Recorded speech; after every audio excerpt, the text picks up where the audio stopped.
all the right movies. Ex Machina was released in 2014 and acclaimed as one of the great science fiction films this century. Alex Garland's tale of a computer programmer, billionaire genius and super smart gynoid, the film is an exploration of AI, isolation and trust. My name's John and the Mr. Quotables with me are Westy. I'm going to tear up the fucking dance floor, dude. Check it out. And Matt. You don't know that movie? Ghost gives Dan Aykroyd oral sex. All the right movies are taking the ultimate Turing test in Alaska to find out that no matter how rich you get, shit still goes wrong.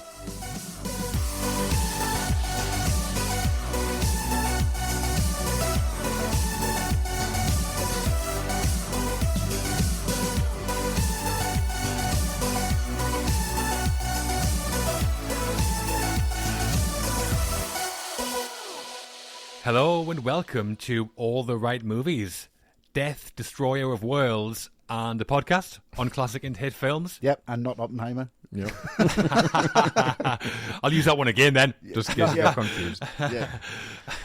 This week, it's the thinking film fans kind of an episode. Maybe. Yeah. Nerd alert. We're in near future Alaska and Norway as we talk the 21st century sci-fi classic that is Ex Machina. Mm-hmm. It sounds good. Is that how you pronounce it? I've been calling it Ex Machina since 2015. Let's do both. Yeah, so let's mix it up. All bases covered. And then someone's got to be right, haven't they? Before we do get too technical, though, I think we should quickly mention Patreon. Do you think? Yep, definitely. Yes. So if you listen regularly to our ATRM Classic episodes and would like us to keep on doing them, you can help support that by becoming an ATRM patron. Patrons get access to our bonus podcast episode called Double Feature and access to our whole archive of bonus episodes and ATRM Classic episodes such as this one. There's like hundreds of hours worth of stuff in there now. So if you like science fiction, we have Inception, The Matrix. Yes. If you're into AI, Blade Runner and Terminator 2 are in there. Loads of non-science fiction in there as well. So if you like your films, give it a go. Oh, it's the place to be. Yeah. Absolutely. Yeah. If you like living by yourself out in the mountains for months on end, And who doesn't? you need to be a patron to keep yourself occupied Yeah. rather than have sex with robots. Yeah, I mean, that's an option. It is an option. You know, no judgment. Stick it on in the background. It's like, why not? So to find out more and sign up, please visit patreon.com/all the right movies.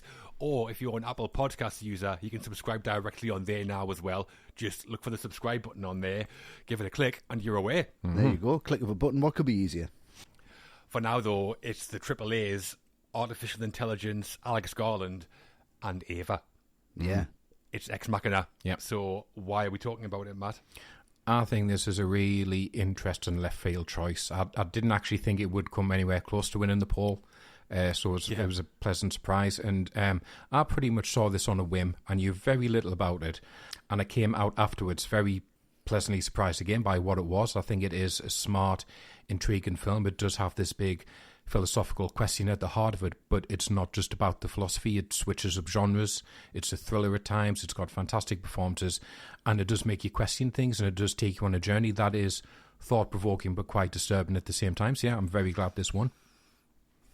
Yeah, I was as well. I mean, I remember the first time I heard about this was in a feature in Empire magazine when they visited the set during production. Right. At first I thought it was an adaptation of a comic book I used to read, also called Ex Machina, this like post 9/11 DC story, but it's definitely not that. Right. But the article was like, it explores artificial intelligence, right up my street, Tick. by the guy who wrote 28 Days Later and Sunshine. Yeah. Tick. And then when I saw the images of Ava, I was just like, he has me money. Do what you want with it. Yeah, I bet you were. Incredible. I bet you were, yeah. And when I watched it that first time, I was riveted to the screen. Yeah. So much to talk about with the film. Alex Garland, I think, is an interesting filmmaker generally. This was the first time I really became aware of Alicia Vikander and Oscar Isaac and the cast, who went on to have great careers. And the subject matter in AI has been talked about in fiction for like 150 years and maybe never been more relevant than it is now. Yeah. Very much. Have you seen the new AI tools you get in Photoshop, Westy? Yes, I have. Unbelievable. Does all the work for you. Exactly. Yeah. Finished work at lunchtime now. I mean, whether that's a good thing or a bad thing remains to be seen. But yeah, Ex Machina, not the book, unfortunately, but let's get it in there. Yeah, sure thing.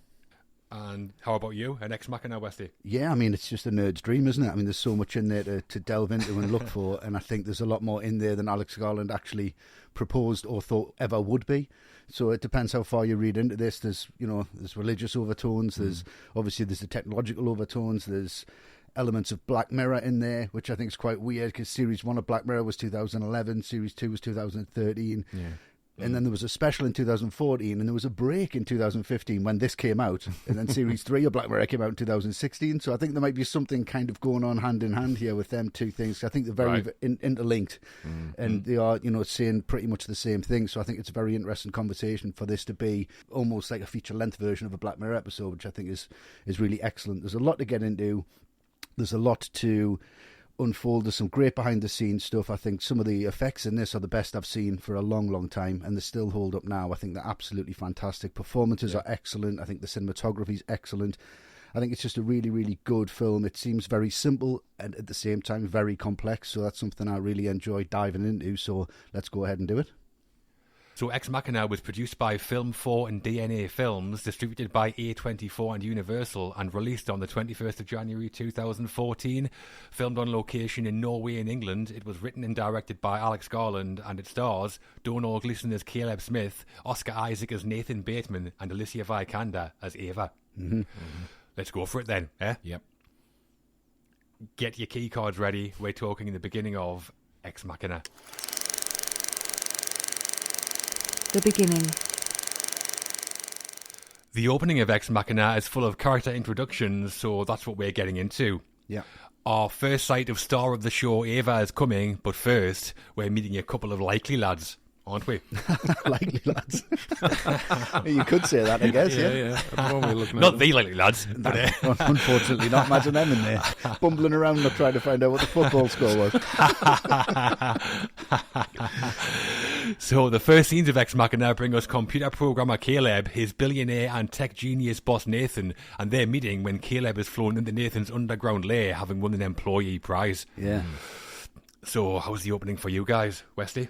I mean, this is how it's done, isn't it? This is exposition just on a pinpoint level. It's absolutely fucking fantastic. I've counted it. It's approximately 42 seconds, and you know what the film's about, and you're in. It's just brilliantly done. I love that locked off shot where it just seems like it's a webcam and you've got all the distorted sides of it and everyone's just cheering. He's won this thing. You don't know what he's won, but you know it's a big deal. Then it turns into Jurassic Park, which is fantastic. All them, it kind of sets that scene where like this guy's got money. And just that line from the pilot, it's the only line he has. And it's like, we've been flying over his estate for the last 2 hours. Yeah. I mean, you just go, wow, this guy's something. Yeah. It really does set it up. I think it's absolutely fantastic the way he just drops him off. Nobody kind of knows where he's going. It's shrouded in this mystery. He's got to follow the river to it. He gets there, and then it's just that really great moment where he's got all this tech, and it doesn't even warn him that he's going to get his photograph taken. And that moment's just excellent when he's just bang, and that picture's just so unflattering. I think that's fucking excellent. But again, it's all part of it, and you're just along for the ride with Caleb, and you are in, and you are kind of enamored, and you kind of in awe of everything that's going on already. So yeah, I mean, just a great opening to a film, and I wish more films would do this and learn from this, because that's just how you do it. Yeah, I think it's great. I think the first scene of the film where we kind of see Caleb win the competition is an interesting way to start. There's no words at all. It's all very visual. We get like glimpses of monitors and text messages, kind of foreshadows the subject matter using technology to tell the first few beats of a story that then revolves around technology. Yeah.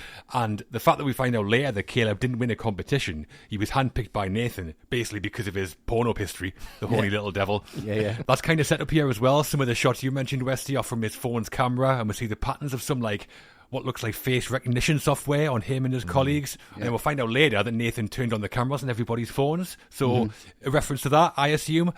And then in the helicopter, we get some beautiful visuals there. An obvious contrast between how Caleb's going from this stunning nature into a place of all man-made genius. And when he says, we've been flying over his estate for 2 hours. How big is his estate? Massive. Absolutely insane. Massive. But yeah, not a huge amount happens in terms of the narrative here. But I think it is, like you say, Westy, a really great way to start everything off. Yeah.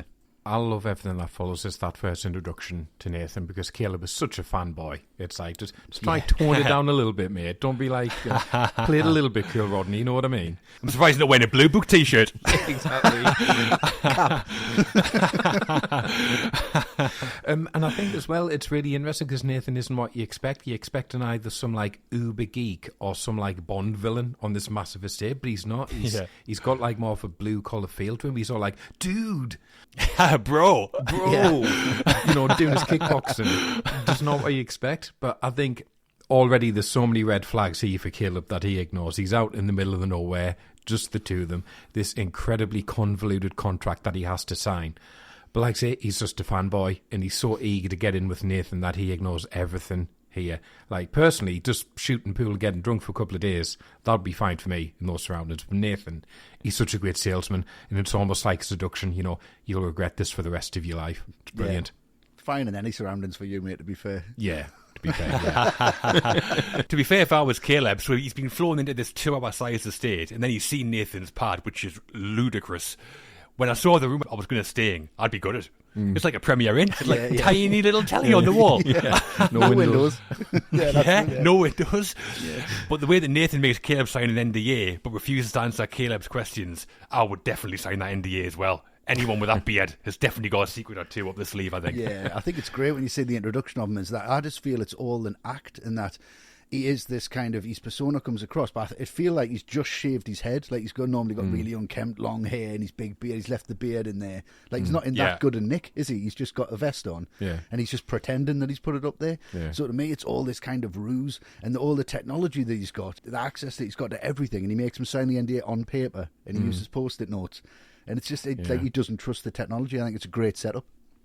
Yeah, I think there's a lot of things all the way through the film that hit very differently on a second watch. Yeah, second and third, really. Yeah. In the film, Nathan's house is in Alaska, but it was filmed at the Juve Landscape Hotel in Norway. The hotel is very proud of the fact that it's in the middle of nowhere, and the nearest airport is 60 miles away. Apparently, they don't serve lunchtime meals, but encourage their guests to take a bag to the breakfast buffet and stock up. I'd be doing that anyway, to be honest. Of course, yeah. Need little encouragement for that. Yeah, exactly. Is that where Nathan gets his salmon from? Well, the production designer was Mark Digby, and he said they filmed at 2 separate buildings, but made sure they were both designed by the same architects called Jensen Skovden, so they have some similar features, which works really well. Feels like one place. Yeah, they look great. And we get a few more patrons, and you might see one of these popping up somewhere with an All the Right Movies logo on it. Aye, in the Lake District. Just the same. Yeah. You've been flying over his estate for the last 34 seconds. That's it, you're done. Yep, we're here now.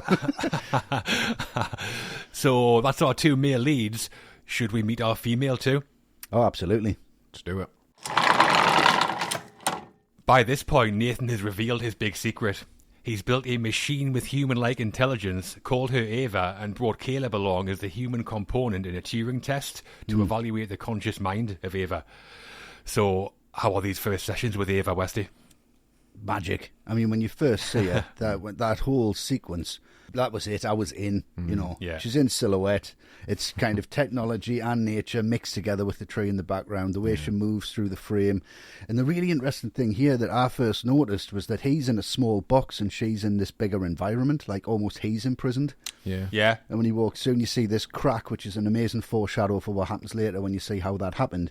But you know something's not quite right.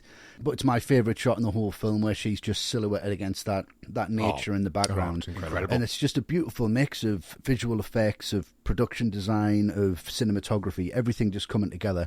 And I think it's amazing how they put all the practicals in the room, because they didn't have a lot of time to shoot this. This was 6 weeks. So you see all the lights that are lighting the actual set, and they're all part of the set, which I think works really well.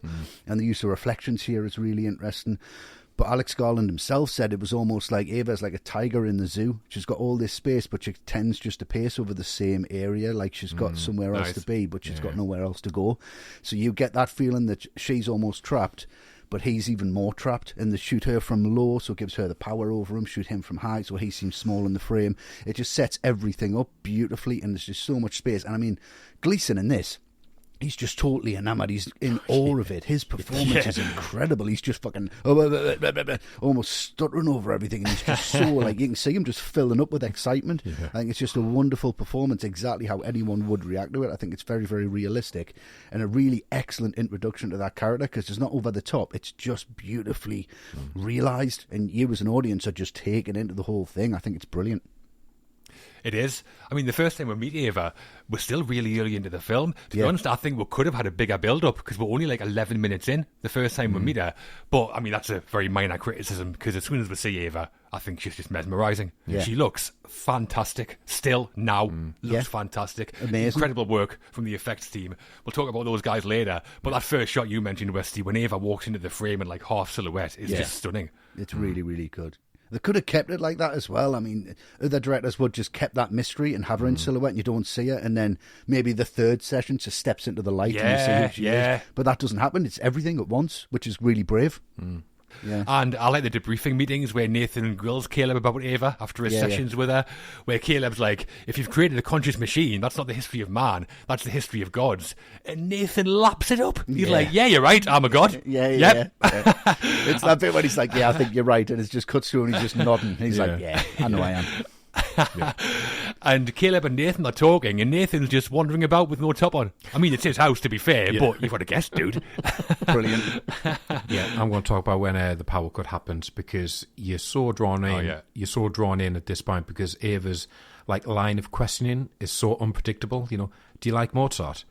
I like Depeche Mode, which is a weird band to come back with, I think. I don't really join Mozart and Depeche Mode in my mind that much. That's a real panic band, isn't it? I like Depeche Mode. What I don't like is how Caleb's implying there that it's either one or the other. You can like both of them. Yeah, of course you can. But then that power cut, bam, it's that immediate change in tone. And her questioning again, is he your friend? Is he your good friend? And it's that first seed of doubt, I think, in Caleb's mind of, actually, what am I doing here? And can I trust this guy? Because it's only me and him in the middle of nowhere.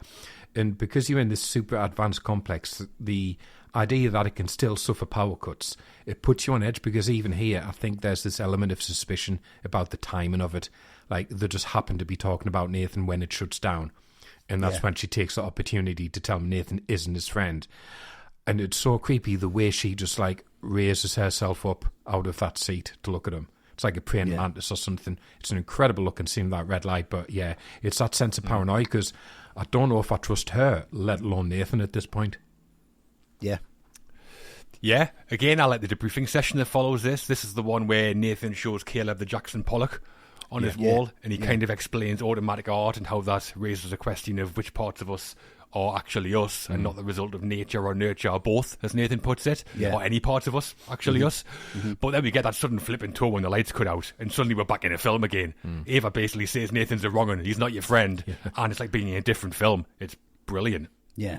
And I know when Garland wrote the script in Caleb and Ava's sessions, they were sitting and separated by a glass screen like a prison scene where you have characters like talking to each other over the phone.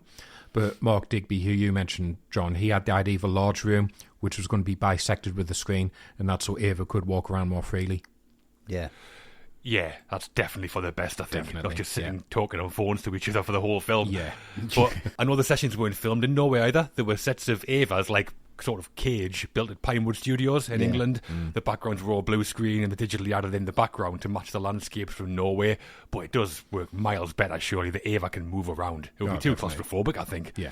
Oh, yeah, definitely. It's sort of like Silence of the Lambs. But again, in these sequences, it's the use of reflections. It's like at some points, especially in that red light, Ava's almost talking to herself and reflected in it, and they're like mirror images of each other.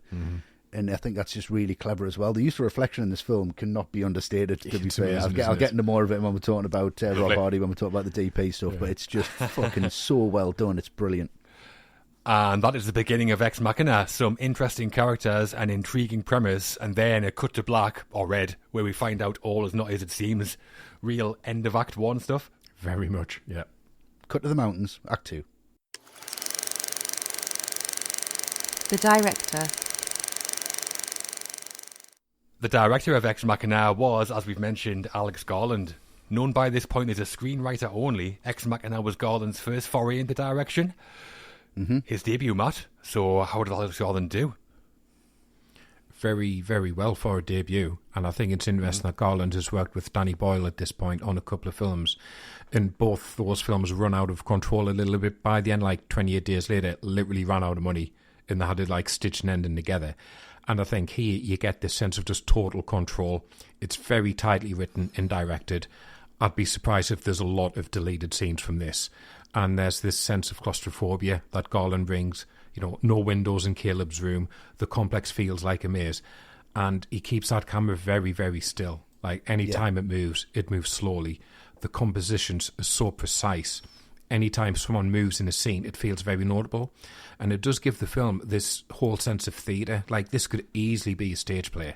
Oh, yeah, easy. Yeah, and I'd love to see it on the stage. I actually think it would work really well. So Garland has this complete control over it. I think the only kind of downside, though, is how cinematic does it feel. Like, I mentioned Danny Boyle. I don't think Garland has that natural talent that Boyle has where he can make anything cinematic. You know, a guy stuck under a rock for 90 minutes, that's pure cinema with Boyle.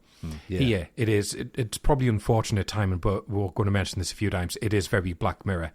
And I think if I hadn't seen this and you said this is a feature-length Black Mirror episode, I'd be completely convinced by that. So it's very, very well done, but it does have very kind of strict parameters, I think. Yeah, I'm a fan of Alex Garland as a writer-director, which probably isn't a huge surprise. Not at all. Very big fan of him as a writer. As a director, not quite so much, to be honest. His writing here, I'll talk about when we get to that section. And the direction is perfectly fine. It's very competent, highly competent. It's mostly engaging to look at. But in a film where there are some elements which are, to me, like at a world-class level, the direction sometimes feels a little uninspired in comparison. Like the sessions we've talked about and will talk about are a good example. I like the power cut, where we get the contrasting red lighting, like we said. But what feels like constant shot, reverse shot when Caleb and Ava are talking visually kind of bores me at times, to be honest. You mentioned before there, Westy, about the possibility of having Ava stay in focus, and I think it's those kind of visual ideas that the film is missing. Yeah. It doesn't have quite enough of those as I would like. There's not a huge amount to it from that point of view, really. Tell you whose version of this script I would love to see. David Fincher. It would have been slick, Fincher, stylish, sexy. It would be, right up his street. The time it does look great is when Caleb and Nathan are in the wild talking about shutting down Ava. When Caleb quotes Oppenheimer, there's a couple of shots of the river and Nathan's house in the background. Looks great, all that. And obviously Garland directs the actors and the effects and the design teams really, really well, as their work's all brilliant. So, I mean, the direction's definitely good. I'm not saying otherwise. It's just that in a film like this, good is a bit lesser than lots of the other work at times. Yeah, I mean, it's very safe, isn't it? I think it doesn't show a lack of confidence. I think it just shows that he's very safe in that he's directing his script. He's got it written down and he knows what he's doing. The concept art, I mean, by Jock, who's one of my favourite comic book artists. He's done Dredd and he's done Batman. His concept art of Ava is just absolutely incredible. Brilliant. So Alex Garland's going to see stuff like that and just go, right, well, this is in the fucking bag. All I have to do is a shot, reverse shot, and everything else is going to sing. I've got a great cast. I've got great effects work. I've got great production design. I've got a great DP. But you're right, John, he needs to bring more to it. It needs to be a little bit more interesting. When he moves the camera, it's only to push in what we've already seen, just to build a little bit of tension. He never moves the camera to reveal anything. He never uses it in that cinematic way. The camera in this is definitely not a character at all. It is just there to capture what's in front of it. Whereas a really good director will use that, will stand back away from the camera and use that as a character and use that to kind of push the audience into things that they want them to see or what they don't want them to see. I think everything is just like, you're looking at the page and you might as well just be reading it as you're watching the film. And I think that, that's not to his detriment. That's pretty much exactly what I would have done if a studio come up to me and says, right, you're making this film. This is your script. We fucking love the script. You've got Oscar Isaac and Domhnall Gleeson. Yeah, okay, right. I'll just direct what I've got here then. Why not? Why take any chances? He didn't have to. But I would have loved it if he did. I would have loved it. And I think if he just had more time, I think he had 6 weeks to shoot this. And let's not take that away from him. I think if he had a little bit more time, if he doubled the shoot, I think he might have been able to say to Oscar Isaac, right, what do you think? Where can we go with this? Add a bit more depth to this, because it is missing depth. And like Matt says, I think it is it's more like a feature-length TV episode of something than it is, wow, I'm going to go to IMAX to see this. Yeah, the word tight on timescales, though, you're right, to be fair to him. Yeah, I think that might be it, to be fair. I mean, there's no time to explore any depth with that. Well, Garland had been thinking about the future of AI since he was about 11, like really early. And that's because his parents had bought him a computer and he learned some programming. So was John. I have. I know you have.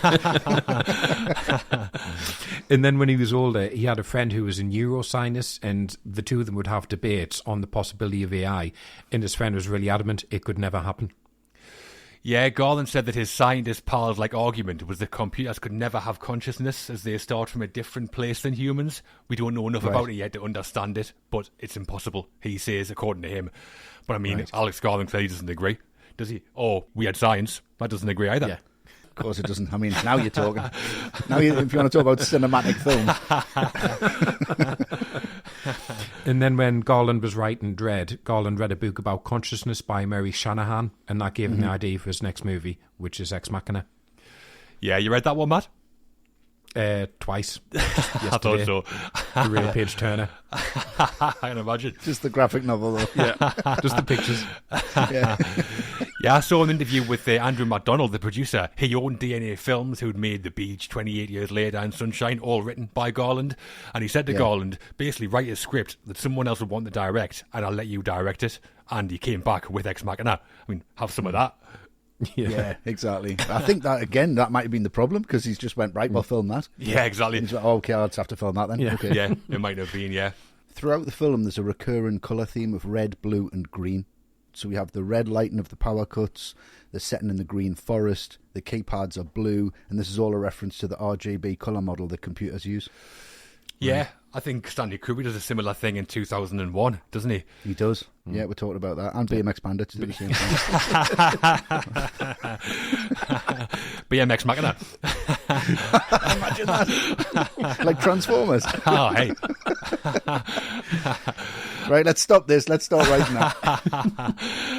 For his work on Ex Machina, Alex Garland was nominated at the Saturn Awards, the Science Fiction Academy, lost out to Ridley Scott for The Martian. Oh, right. His work here as director, though, we like it for the most part. Yeah, I mean, it does exactly what it says on the tin. I just Yeah. wish the tin was a little bit bigger. The cast. The main cast of Ex Machina are all established names now, though that probably wasn't the case when the film was released. It's far from a huge cast, so we're going to be talking about all of our leads. That's Oscar Isaac as evil genius figure Nathan Bateman and Alicia Vikander as artificial intelligence Ava, but we're beginning with the character who we follow into the story. We are.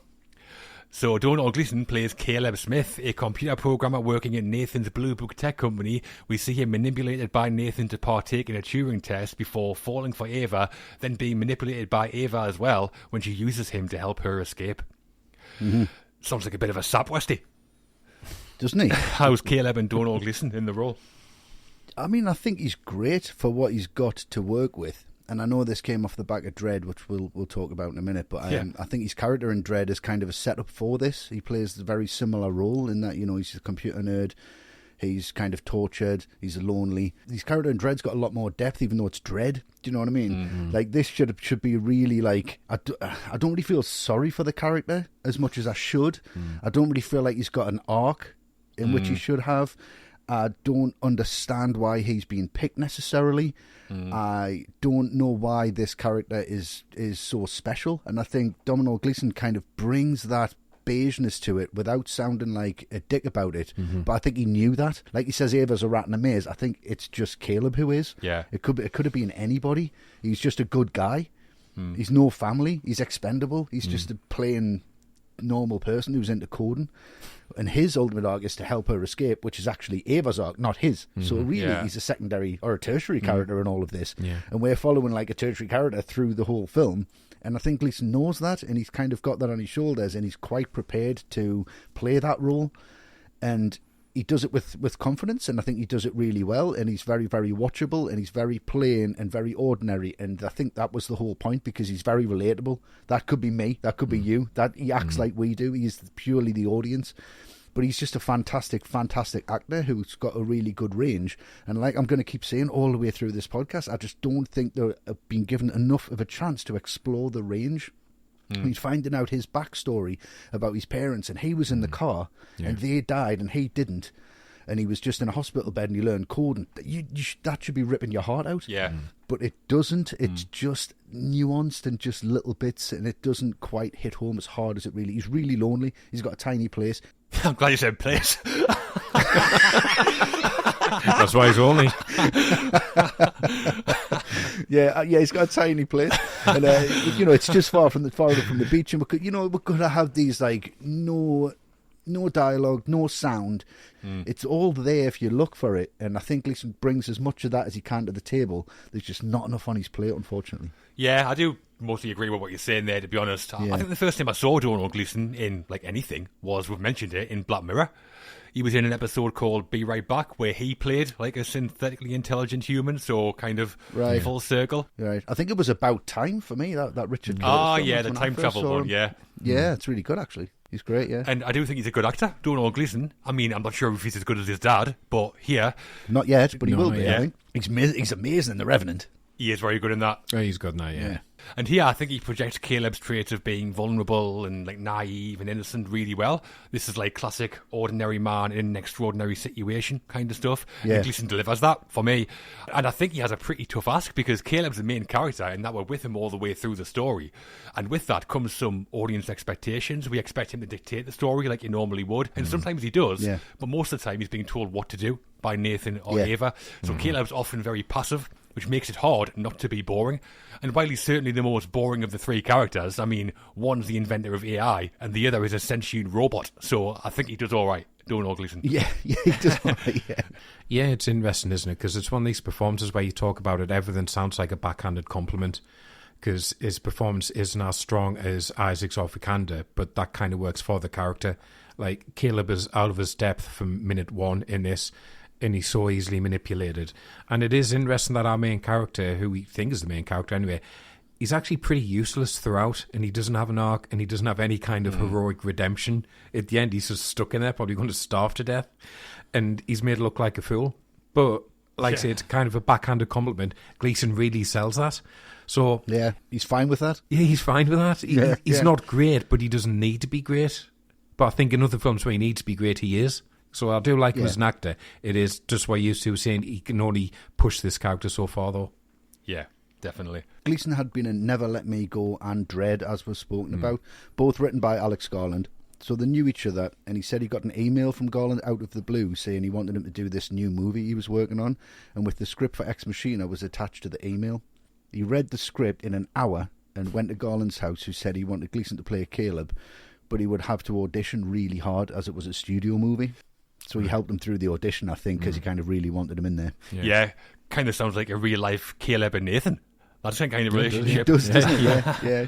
Imagine he's reading the script, he's like, I'm going to be Nathan. And then he turns up at the house, he's like, no, you're Caleb. Oh, fuck. Yeah, your place is too tiny to play Nathan. I can see the beach from here. Yeah, and Gleeson said it was an easy decision to take the part when it was offered to him. He said, Alex is one of my favourites. I think he has a lot to say.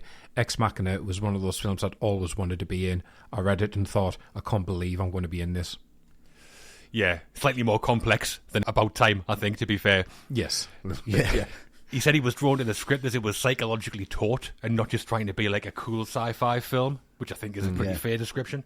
Yeah. Yeah, exactly. I mean, Never Let Me Go is pretty complicated as well. Yeah, it's got that kind of very vibe. much, yeah. That's an excellent film. That's It's really flown good, under the radar. Very good, yeah.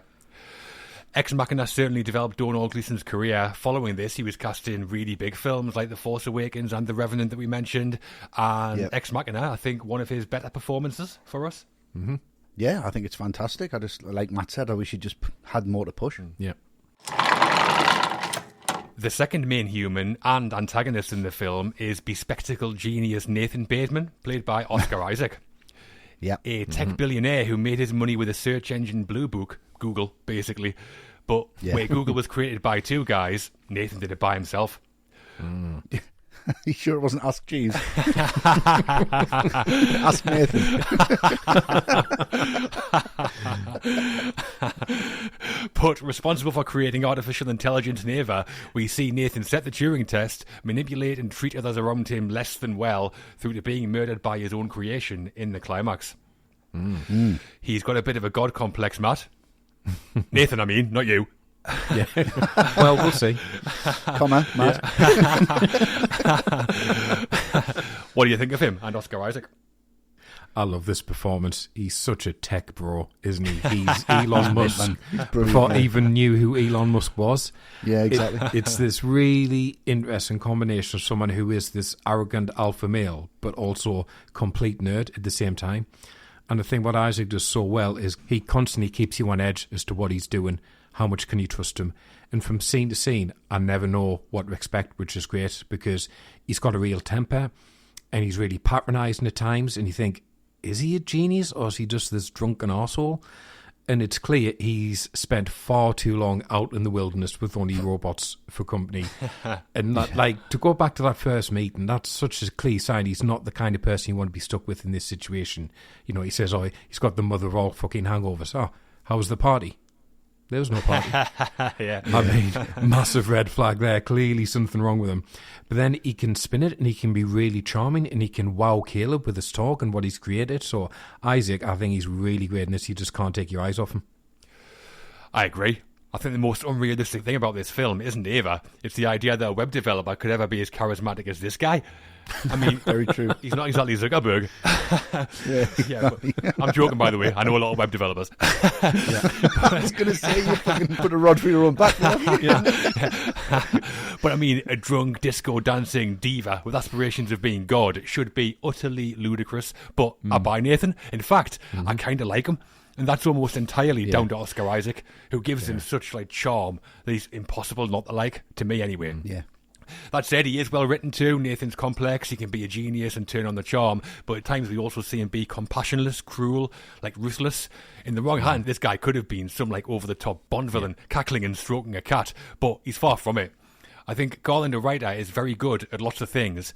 Writing humour, I'm not sure is one of them, but he casts perfectly here because Isaac finds humour in the character, and he gets the funniest line in the film to me, where Caleb's asking about Nathan ripping Ava's drawing. He says, "You tore up the picture," and Nathan goes, "I'm going to tear up the fucking dance floor, dude. Check it out." Unbelievable. Great beard, great moves. Oscar Isaac's most dynamic performance for me. Yeah, I think he just dives into this, doesn't he? The brilliant thing about the character is, on first view, and it is very much in your face. All right, yeah, I get this guy. Second view, and you're kind of like, hold on a second. How much is he drinking? Is he hungover? Yeah. What's he talking about? Little bits of the performance that kind of are physical from Isaac are absolutely brilliant. We've spoke about it when Caleb first goes into the room and he's being on the punch bag and he's sweating, but he just lies over his bed. As if he's just lording over it and sweating on it, and then sits over him on the desk. He's got this real... There's a real undertone to what he's doing. There's a real intelligence to everything he's saying. Even when he's saying, like, you haven't seen Ghostbusters, it's a movie, I've seen that, I know everything about popular culture, I know everything about everything. But it seems like he's dumbing down the intelligence of the character. And then when you see him, when he's actually watching them during the sessions, that's when it's Nathan, and he's focused, and everything's on the wall, and it's post-it notes, and it's it's like worryingly smart. It's like serial killer smart. And that's kind of the levels that he's going to. And I think all of this, the amount of times I've watched this like 3 times this week, and I've come to the conclusion that this is all an act. Every single thing, from Caleb turning up to him being stabbed and realising he's being stabbed, and he's like, fuck. And you're just like, I think up to that point, he's been playing a game, and we've all been part of it. And he's that intelligent that we don't even figure that out until you've watched it a fair few times, because he plays it so on the nose. And like someone I'd want to hang out with for a week, but that would be about it. That would be enough. You're right. He's definitely bringing stuff here that's not on the page, isn't he? Yeah, absolutely. Yeah. Well, after Oscar Isaac graduated from drama school, his first audition was for Sunshine, the Danny Boyle film, which Alex Garland wrote.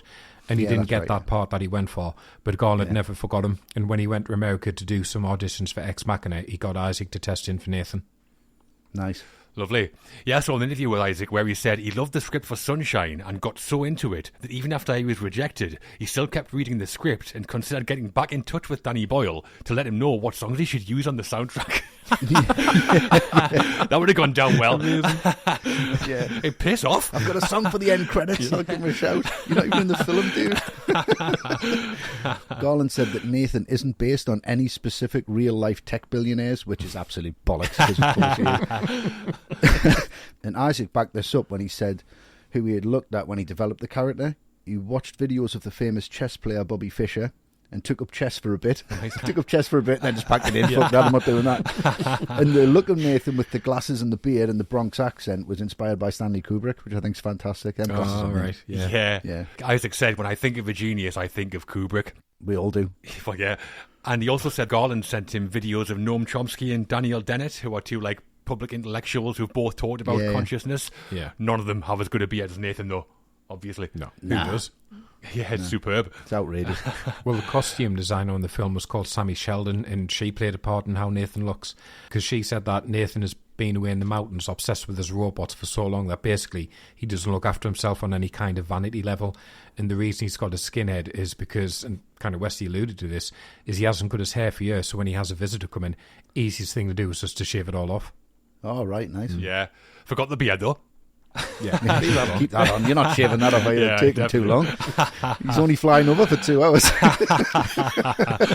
Yeah, I can get rid of the hair in that time, but the beard I've got no chance. I love his wardrobe as well. How it's all just muted colours. It's like Einstein, isn't it? When you're that clever, you just kind of give a shit about what you're going to wear. Just I was having the same wardrobe every day. Yeah, that is a nice touch. And Garland said he also saw similarities between Nathan and Colonel Kurtz from Apocalypse Now. Both had isolated themselves and see themselves as like godlike figures. Yeah, I would guess Isaac probably learned his lines though, unlike Brando. Oh, absolutely, yeah. They're not stabled onto Ava's back. No. He does a lot of that head rub though. He does a lot of that Kurtz kind of like leaning forward head rub kind of thing. Yeah, it's great. Before signing off on Oscar Isaac, we have our first Patreon question of the show. Oh, nice. So a benefit of signing up as an ATRM Patreon is that we answer your questions. And as I say, we have the first one now. It's on Oscar Isaac, and it comes from Jack Kelly. Hello, Jack. Hello, Jack. So Jack says, over his career, I think Oscar Isaac has been a very hot and cold actor. However, I think he's great in this movie and suits the atmosphere really well. Where does this performance rank alongside the likes of his in Drive, Inside Llewyn Davis, or others? Right. What do you think, Westy? Yeah, I mean, say hot and cold actor. I mean, it really depends on the film, doesn't it? I think he brings everything to every film. I think it's Poe Dameron. I think he's really good. I think The Force Awakens, he was really a breath of fresh air in that. I thought he was good. You know, really funny, charismatic, a new Han Solo almost. You know, nearly there. But I think, again, there was a lot. I just like it when he goes a little bit darker. I think his performance in Drive is great. Like Jack said, Inside Llewyn Davis is really, really brilliant performance. He holds that film up beautifully. It's excellent. And I really liked him in The Card Counter recently by Paul Schrader. I thought it was nice for him to have a lead role in that, which is really good. Annihilation he's good in as well, which is also Alex Garland. And I really liked him in Robin Hood, you know, Ridley Scott's Robin Hood. Really good. Yeah, I thought he was fucking brilliant in that, and that's kind of overlooked a bit as well. I think he's just really good in everything, but he's waiting for his moment where he's going to strike gold, I think, which is going to... I don't think it's going to be long, because there's going to be a film for him where he just absolutely blows it out of the water, I think. Yeah, I don't know what Jack means. There was a period where I thought Oscar Isaac was destined for, like, huge things. Inside Llewyn Davis was, like, 2013, this came 2014, and he was excellent as Prince John in Robin Hood, like you say, Westy. Yeah. Not a great film, but he kind of steals the show, I think. He does, yeah. At that point, I remember thinking he was on his way to being one of like the best actors in the world. His career hasn't quite hit that level, though, but I do still like him. As for his performances, my favourite is Ex Machina. I think he brings a lot to that isn't necessarily there in the script. But his best, I'd probably go for Inside Llewyn Davis. I mean, leading and carrying a Coen Brothers film is no easy feat. And he makes it kind of look like it is. In that, I think he's really good. Yeah, he's brilliant.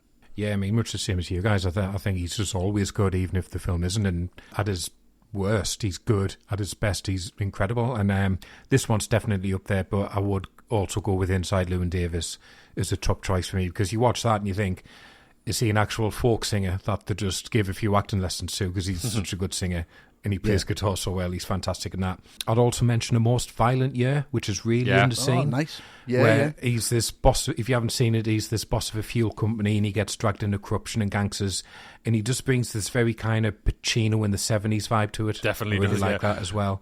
I was reading his filmography and I saw in 2004 he was in Lenny the Wonder Dog, where he played Detective Fart Man, which I've never seen. I am absolutely going to check that out now, because that sounds incredible. Is that a sequel to Johnny Fart Pants? Gotta be, surely. Prequel. So Nathan Bateman as a character, well written by Alex Garland and well portrayed by Oscar Isaac, we think? Absolutely. Yeah, definitely. The final piece in the three-character puzzle that is Ex Machina is surely the most intriguing of the lot. That female robot Eva, played by Swedish actress Alicia Vikander. Created by Nathan in his underground lab, we see Eva grow from an innocent-seeming young woman through manipulating Caleb and then killing Nathan to make her escape in the finale. Mm-hmm. To ask one of Eva's questions, are you attracted to her, Matt?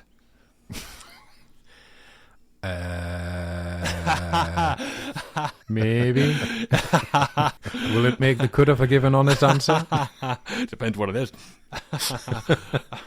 Well, performance. Obviously, the effects help, but I think this is as convincing a portrayal of someone who is a robot as I've ever seen. Like, Vikander somehow strips away every element that she has of being human, which is obviously the key component of the film. And if this performance doesn't work, the film doesn't work, full stop. Yeah, absolutely. And this performance, to me, it's up there with Rutger Hauer in Blade Runner as someone as a robot, and you just completely buy it. And there is that undeniable, creepy undercurrent to everything she does, the way she moves. Like I said in the scene with the power cut, the way she rises up out of a chair, the way she looks at Caleb. Everything has this sense of mimicry. Nothing is not realistic about Eva. Everything does have this sense of she's learned to do that because that's what she's been programmed to do. And like Nathan, how much can you trust her? Like when she's probing Caleb with those questions, are you single? What about your family? Again, why is she doing that? Is that curiosity? Is that program behaviour? What's her end game? I think this is the standout performance in the film for me.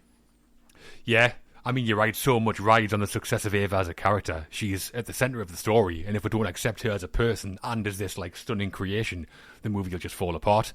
That puts loads of pressure on both the design and the acting of the character, and I think both are delivered. I mean, she looks incredible. The blend of real footage and digital effects. We'll talk about that more later, but for now, Vikander, she delivers as well.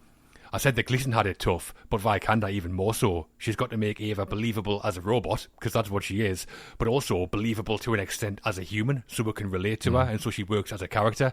She was filming most of her scenes in a bodysuit in front of a blue screen, and didn't even know what the end result would look like, so she was coming to Eva as pretty much a blank canvas. And so, I mean, where do you pitch it? And I think she pitches it perfectly in the way that Eva moves and talks. I buy her as both human and not quite human, which is surely that kind of sweet spot I think that Garland was aiming for. Yeah. The only thing I might say I think is missing from Eva is maybe a slightly stronger arc. I think our perception of Eva changes through the film, but I'm not sure she does. Might have been good if her personality had came out more as we moved towards the end, but there's always that bit of distance to her, I think. But that is being harsh, because I think Eva's the most interesting AI character possibly in movies. I think there's more to her than HAL 9000, and I'd say she's one of the very top-tier characters in science fiction. I mean, she is the film, basically. I mean, I totally agree. I hadn't seen Vikander in anything before, or not much since, to be honest. I saw her in I'm Easy to Find, that short when the National brought the album out. She was in that, and she just brings such beauty and such small nuances to this. And we're talking about Oscar Isaac bringing more that was on the page, but she definitely does, and she absolutely has to. And when it just says, Eva reacts to what Caleb's saying, she has to then work on what that reaction is. And if it's just, sometimes it's just the corner of her mouth going up in a small smile and then it disappears, and the tilt of her head, or the way she kind of just moves her body and the turning of her head before the shoulders, just kind of like a RoboCop thing, but very, very subtly done. And all these little bits that she puts in, and you can tell she's absolutely 100% invested in the character, much like Oscar Isaac is, much like Gleason. Everyone's invested in what they're doing, but just really getting their teeth into this. It's really believable. Yeah. It's really engaging. It's really watchable. It's heartbreaking at times. And you kind of, you're rooting for it, and you shouldn't really be, this evil robot that's going to escape and get out, but you're rooting for the humanity of it. You're rooting for the consciousness. You're rooting for, what are we as a human? What is it to be alive? It's the whole Blade Runner questions. And she reminds me very much of Sean Young when she's getting interviewed in the first Blade Runner, and there's that cross-reference, and they're finding out whether she's a robot or whether she isn't, which is pretty much the same test that's going on throughout all of this. It's just kind of like the precursor to that when they've actually been developed. And I think she knows that. She brings just an absolute joy. It's a joy to watch her do this. It really is. It's absolutely fantastic performance, and just the visual effects that add to the performance. More people should watch this and go, that's how you do visual effects. You see how it adds to the performance. You see how it adds to the story. Do you see how it adds to the narrative and the emotion? That's the fucking point. And everybody knew that, and they're all working towards the same goal. And that goal is Eva. And thank God it really works. Yeah, it really does. I know that Garland said that he liked the idea of casting an unknown actress as Ava, but he did briefly consider somebody who was already pretty well known at the time. Do you know who? Right. Okay, no. It was Felicity Jones. All right. Okay. I like her, and I think she's got a really good look for Ava as well, so that would have probably worked. Yeah, could say that. Yeah. Well, they went out to audition, and Andrew McDonald has said that Alicia Vikander was incredible.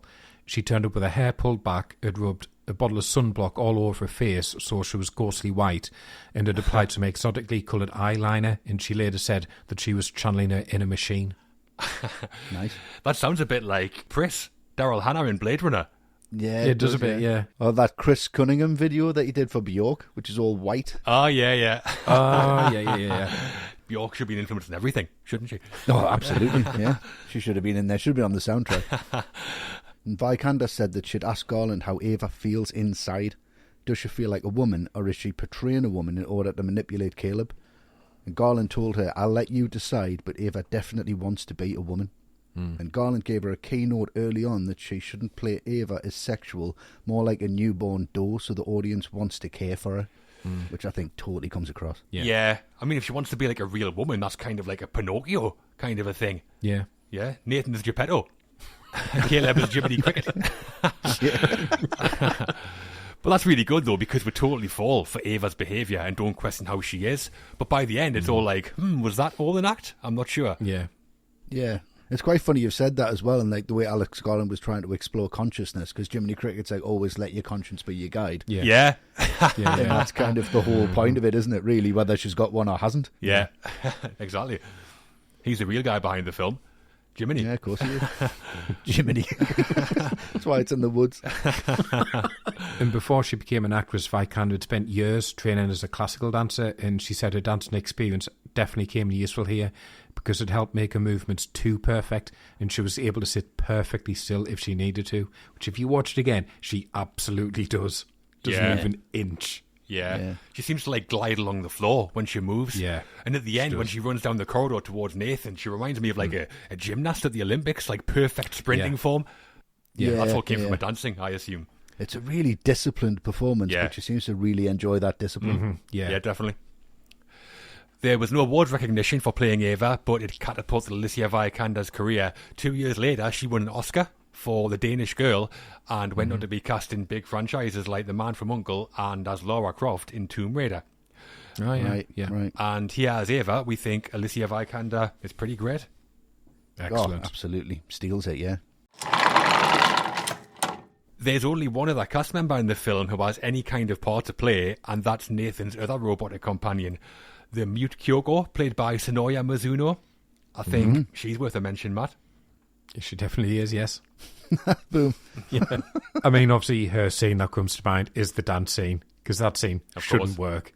Should be the first scene to cut out, because it's so out of place, but it's amazing. It's hilarious. It's creepy at the same time. I mean, Isaac has got the absolute moves, no doubt, but how many nights has Nathan spent doing this to get them down like that? That's really creepy, that. Brilliant scene. Too many. Yeah, I saw an interview with Alicia Vikander where she described Isaac's dance moves as fucking awesome. And she's not wrong. They are brilliant. Wrong, definitely not wrong. Caleb's way out of his depth, though, isn't he? Just stands there like a lemon. Well, he does. What are you going to do? Michael Jackson would be over his depth. Yeah, I've got a real problem with this sequence, if I'm honest with you. Oh, yeah. It's just not long enough. It cuts too early, and I'm gutted every single time. This is just unabashed fucking joy to watch. From the moment it's there, just from that line, just from the moment the music kicks in, just the light and the red, the blue, everything, just the expressionless Kyoko just behind him going through the motions. He's expressionless, but he's having a fucking blast. Oh, he is. Just his shirt's open and he's just giving it 6 now. And it's all very much Saturday Night Fever. It's got this 70s disco dance vibe to it. It's perfect. The choreography is perfect. The song choice is perfect. That is exactly what a nerd would want to do. It's like they just perceive that to be the sexiest thing they've ever seen or could possibly pull off or imagine. I just think it's wonderful. It's a wonderful part of the film, and it's just beautifully placed right where it should be, and it just adds. It spins you out as well. Because you just think, oh, that was really good, and it pulls you into a false sense of security, and you kind of forget what's going on, and then you're back into it again. So it's just, I mean, it's beautifully placed, beautifully done. I just kind of get enough of it. It should be 25, 26 minutes long. It could definitely be longer. It definitely could be. It should be longer. It's just too short. And Sonoya Mizuno, she's also a trained ballet dancer, which I guess is why she got the part. I saw an interview with her. She's British and really well spoken, and seeing her talking and being like normal was quite jarring because she's almost like alien-like in the film. Yeah, definitely. Awful when Nathan shouts at her for spilling the water, though. Oh, yeah. Go. Yeah, it's awful. Yeah. And since Ex Machina, Sonoya Mizuno has been in everything Alex Garland's done. So he's a fan. Oh, really? Right. Yeah. Nice. Yeah. It's not just us that loves the dancing scene. Our Patreons do too. And we have our second Patreon question on that now. How can you not? Exactly. Obviously, this was going to get a question. So George Anderson. Hello, George. Would be you. Of course it would. Has asked, where do Oscar Isaac's dance moves rank amongst the other leading men dance moves of years past? Right. So, great dancing moments in movies, Matt? Mm-hmm. I mean, it depends how seriously you want to take this question, because obviously you could go Fred Astaire, Gene Kelly, John Travolta, but I took it slightly less seriously, because I don't know exactly what it is that Leo busts out in Wolf of Wall Street, but I know it's amazing.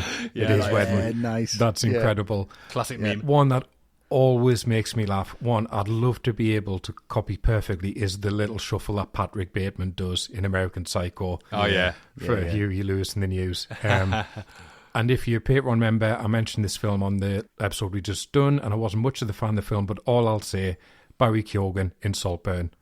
If you know, you know. Nice. Yeah, there's so many great dancing scenes in movies. I didn't really know where to start. So what I've done is I've got my top 5. Oh, I thought you were going to say it right. I've got a cross section. I've got a pie chart. Well, yeah, I did that beforehand, and now I've ended up with the top 5. Well, they're all in post-it notes on the wall. Yeah. So George asked about leading men, but I've just gone everything. Women and combos too. Oh right, fucking let's go. So 5th, in Jailhouse Rock, the title track. Some people tap their feet, some snap their fingers, some sway back and forth. Elvis does them all. Legendary. Yeah. 4th, Fair enough. Rosie Perez dancing to Fight the Power by Public Enemy in the opening of Do the Right Thing. Do the right thing, yeah. Classic rage dancing, that. I love it. Yeah. Nice. Yeah. 3rd, a classic, Tom Hanks and Robert Loggia dancing piano scene in Big. About as magical as movie gets, I think. Yeah. 2nd, I've got Gene Kelly and Sid Charisse in the dream sequence and Singing in the Rain. Has anyone ever been hotter than Sid Charisse in that scene? No, is the answer to that. Yeah, okay. And first, it is a leading man one, and it's got to be JT. Travolta. Could have gone for a few of his. Saturday Night Fever, Pulp Fiction, but it's Grease for me, specifically Grease Lightning, where it's an ensemble piece, but Travolta is unbelievable. Is the lead. Nice. I still think Grease is his best ever performance, and Grease Lightning is the best moment from it for me. Just running around with cling film. Yeah. Unbelievable. I like the hand drive off Grease. It's fucking, that's great. Yeah, when he just turns up. He's unbelievable. Yeah, he's wearing that pink shirt. Yeah, he's wonderful in it. Great film. Yeah, great film. It is a great film. And Westy. Yeah, again, I've gone for ones that were, I didn't expect the dance in this kind of thing. Much like this one, I think Jim Carrey in The Mask is wonderful. Nice. I think that's a great moment. Yeah. Cha-ching, cha-boom. Wonderful. I think Lebowski in the Gutter Balls dream sequence coming down them steps is fucking brilliant. Napoleon Dynamite when he's dancing with Jamiroquai. Brilliant. is absolutely fucking mind-blowing. There's nothing much better than that. But the one I'm going to go for is a film I saw recently. People might not have checked it out, so I don't really want to spoil it, but there's a sequence where Mads Mikkelsen does a dance in the film Another Round. Yeah. And it's just breathtakingly, heartwarmingly amazing. It's just joy, isn't it, that bit? It's fucking just pure joy on the screen. So I'm going to go for that sequence for me. I think it's just one of the best things I've seen in recent years. It's just fantastic. Yeah, I've not seen that, but it sounds awesome. It is. It is. I would check it out. Yeah, it's a great film. It's a brilliant film. Brilliant film. And that's everyone. So not a big cast in Ex Machina, and Alex Garland has said he always writes the script and worries about the cast later, but that doesn't show as all the cast, especially I think Oscar Isaac and Alicia Vikander bring something to the film. Mm-hmm. Oh yeah, definitely.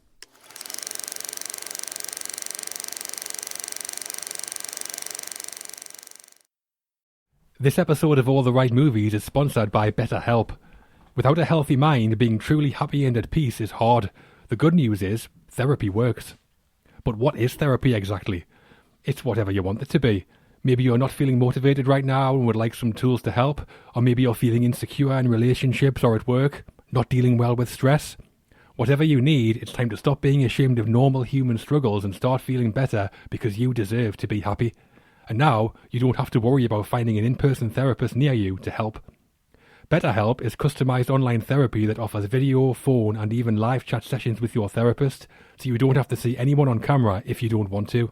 It's much more affordable than in-person therapy, and you can start communicating with your therapist in under 48 hours.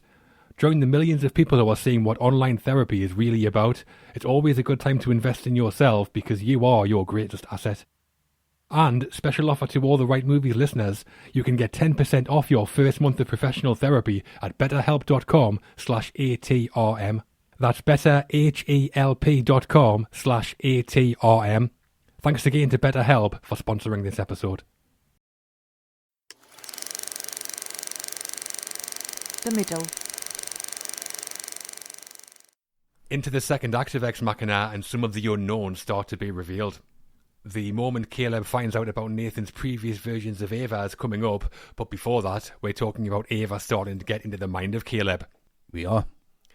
So after the cliffhanger-style ending to Act 1, obviously cliffhanger as in a dramatic ending, not Sly. Imagine.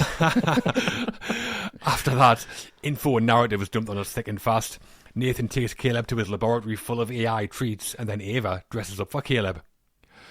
So, Matt, you want to see something cool? Oh, I always want to see something cool, John. You know me. Because I'm going to talk about the lab, and there's always this sense that Nathan is just in the right place at the right time to distract Caleb. Caleb's just starting to get suspicious about the whole setup. He's piecing together little parts of the puzzle, what he's going to do. And then there's Nathan outside the room. Want to see something cool?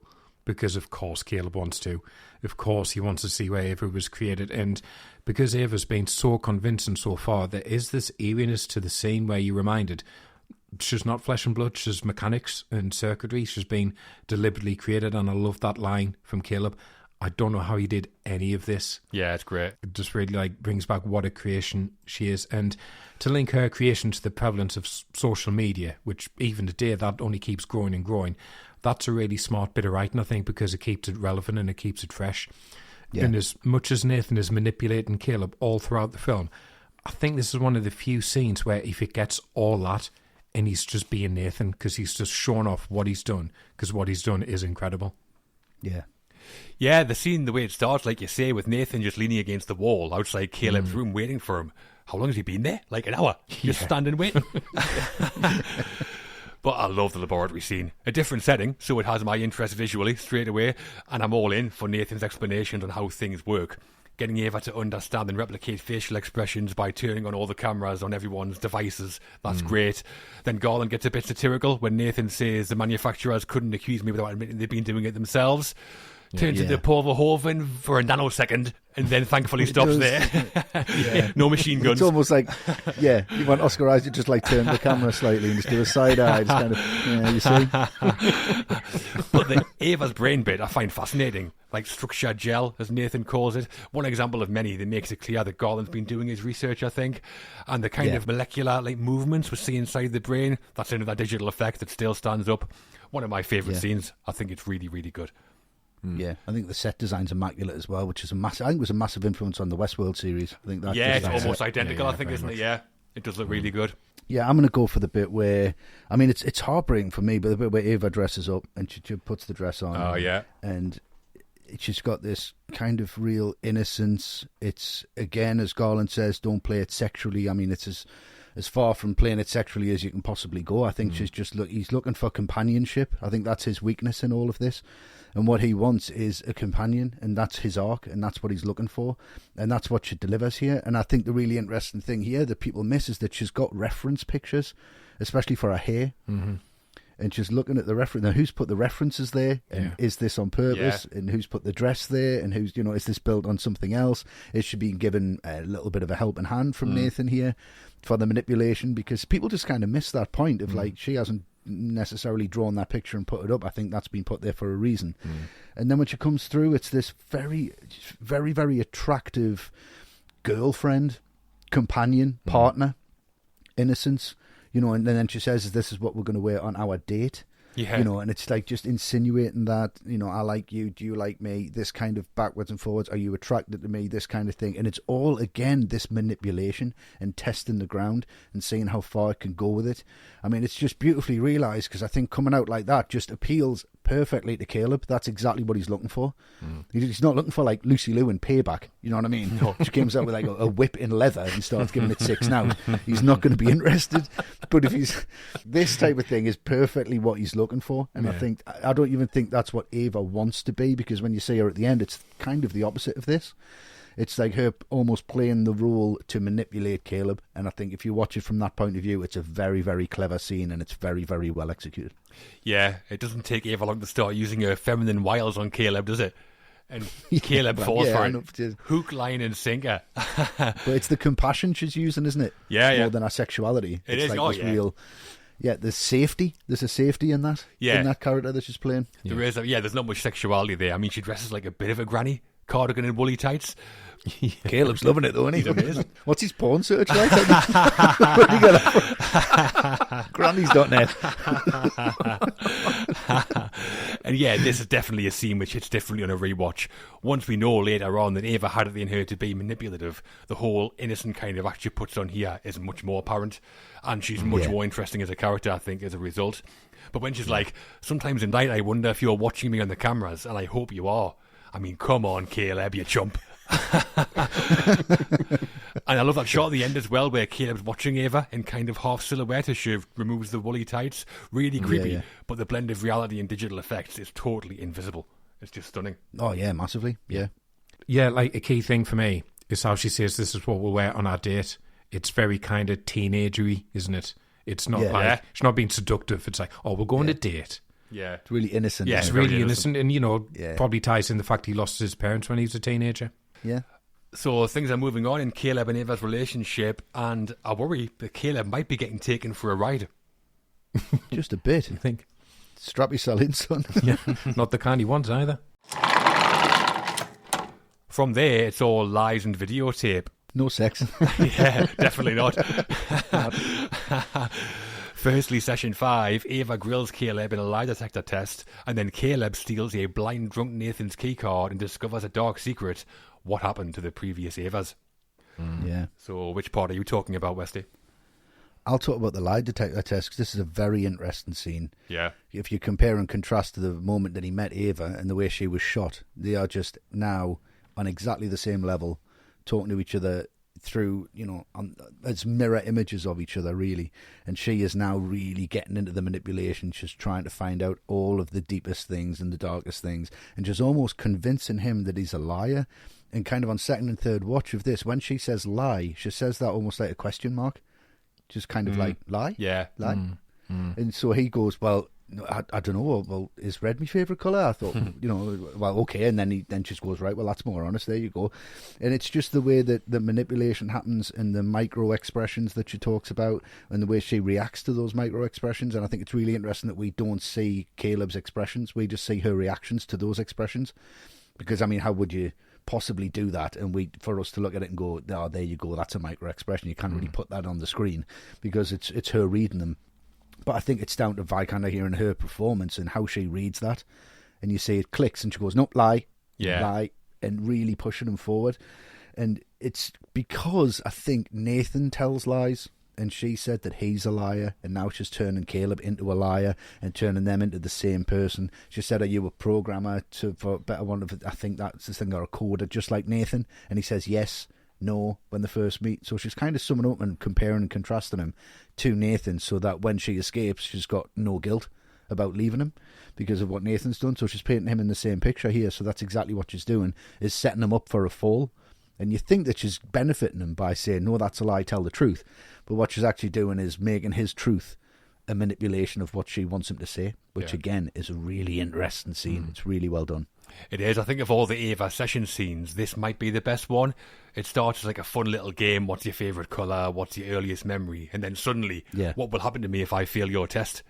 Caleb goes, it's not up to me. And Ava just says, why is it up to anyone? Massive moment that. She's got a survival instinct, but also seems to have weighed up the kind of philosophical side of why is her life less important than Caleb's. Yeah. That exchange might be the only dialogue between Caleb and Ava where we actually see the real Ava, because seconds later she's back to question 5, do you want to be with me? And poor old Caleb just put it in her hands again.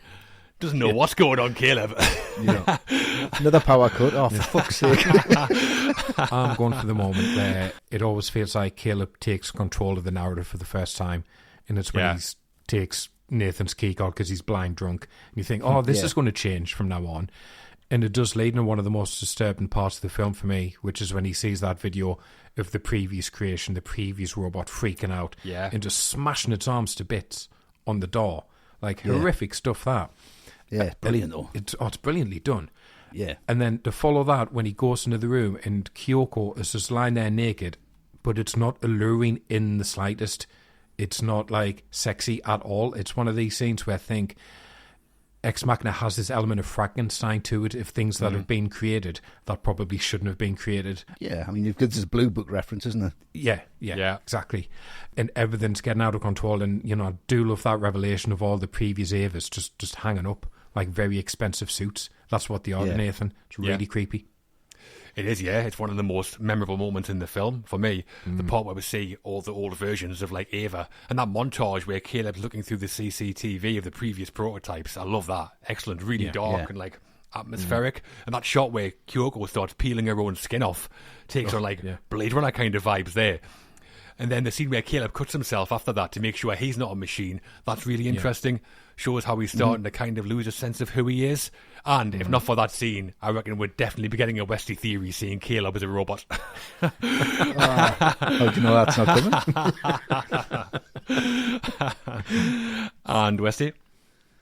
So, right, this proves that Caleb's a robot because he cuts the wrong part of him, because he's got a massive scar on his back that you think is from the accident with his parents. Has he? Right, okay. I'm full of shit. It makes no sense. No, this sequence yeah, me going there. I was like, whoa, yeah, maybe he's right. Yeah, maybe. If he'd cut his arm open and there was an element of him and Nathan had used him as an early prototype, you are the prototype, we need this last part, which you've had out in the wild and you've shown a conscience. We need to take it out of you and put it into Ava. And give Caleb like more of an arc, and you would kind of go, shit, he's fucking necessary because he's been out there all along. Yeah. Or he could have sacrificed himself to give her life. I think that would have been really interesting. Yeah. But for me, this sequence is just absolutely amazing because of the use of reflections.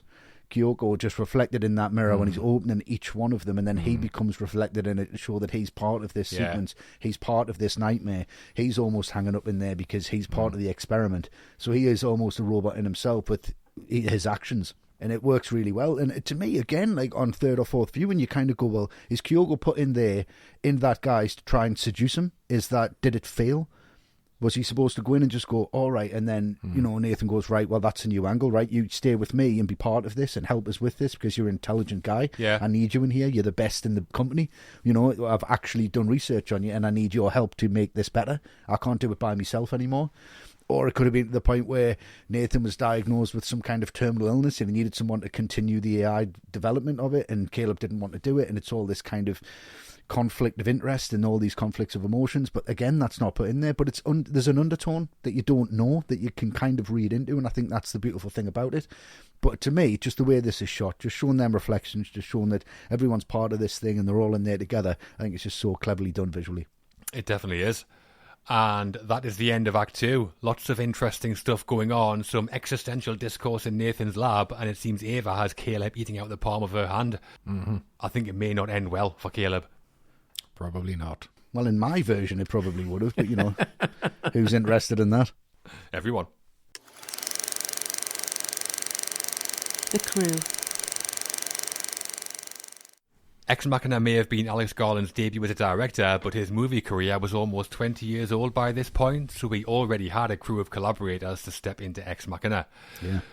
We're going to be talking about the composers on the film in Ben Salisbury and Jeff Barrow, as well as some of the people responsible for the memorable visuals in director of photography Rob Hardy and effects house Double Negative. But we're beginning back with the main man himself. Yeah. So the screenwriter of Ex Machina was Alex Garland. Starting as a novelist in the 1990s, Garland found himself pulled into Hollywood when his first two publications, The Beach and The Tesseract, were adapted into movies, and then wrote some movies of his own in 28 Days Later, Sunshine, Never Let Me Go, and Dread. Yeah. Westy, it seems every podcast we do, you seem to manage to slip a reference to Dredd in there. So, All right. there you go.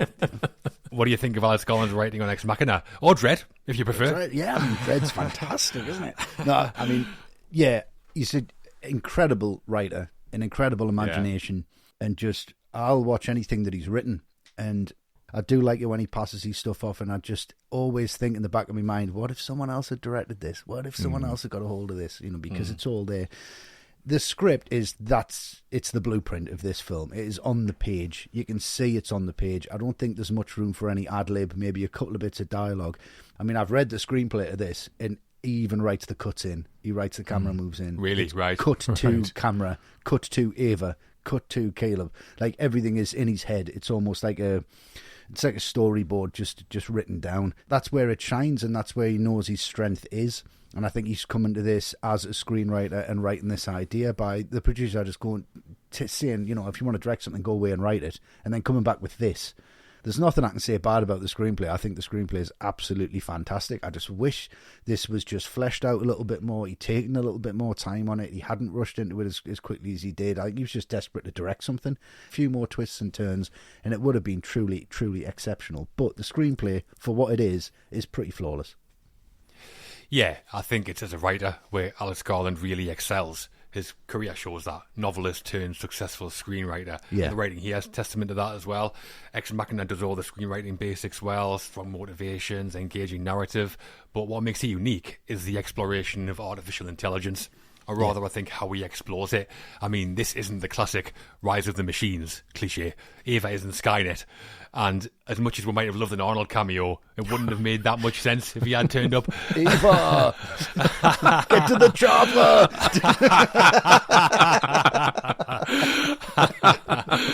So we made it better. That would have been amazing, just coming in at the end as like a T-100 or something.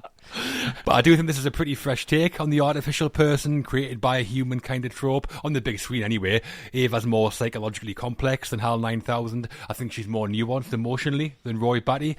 And Garland poses the same kind of questions that 2001 and Blade Runner do. Is it possible for a machine to be human or kind of have a soul? And like those films, he doesn't really answer it. But I think he also asks another question. If we ever do create sentient machines, what does that mean ethically? Do we have a responsibility to treat them well? I mean, clearly Nathan thinks that we don't. He treats the AI that he creates like shit, as some people would probably feel entitled to in real life. Whereas Caleb behaves towards Ava no differently than he would a human woman, really, like some people would do in real life. But then, because he's laid the groundwork with the storytelling kind of fundamentals, Garland can make those points land really effectively. The part where Ava asks Caleb what'll happen to her is huge. It's probably the biggest line in the film for me. I mean, that's more Isaac Asimov than James Cameron, and Garland commits to it. He treats his audience as intelligent. He doesn't dumb it down, ever, which, whether you like this film or not, surely everyone thinks is a good thing. Yeah. Oh, yeah, I mean, absolutely. Yeah, I think what this film does, and really good science fiction films do, is make you question your own conscience and your own humanity, and makes you want to be a better person, and makes you thankful for what you've got and what you take for granted, I think. And I think that's what he's going for. Definitely, it is, yeah. Yeah, I think the writing is where the film really sings for me, because it's such a great question that Nathan is asking of Caleb about Ava. Just a fascinating concept in itself, but what works for me is that everything spins off from that, and the question lends itself to different tones. There is that intellectual component here, but this isn't an intellectual, like, chin-stroking debate of a film. It becomes a thriller.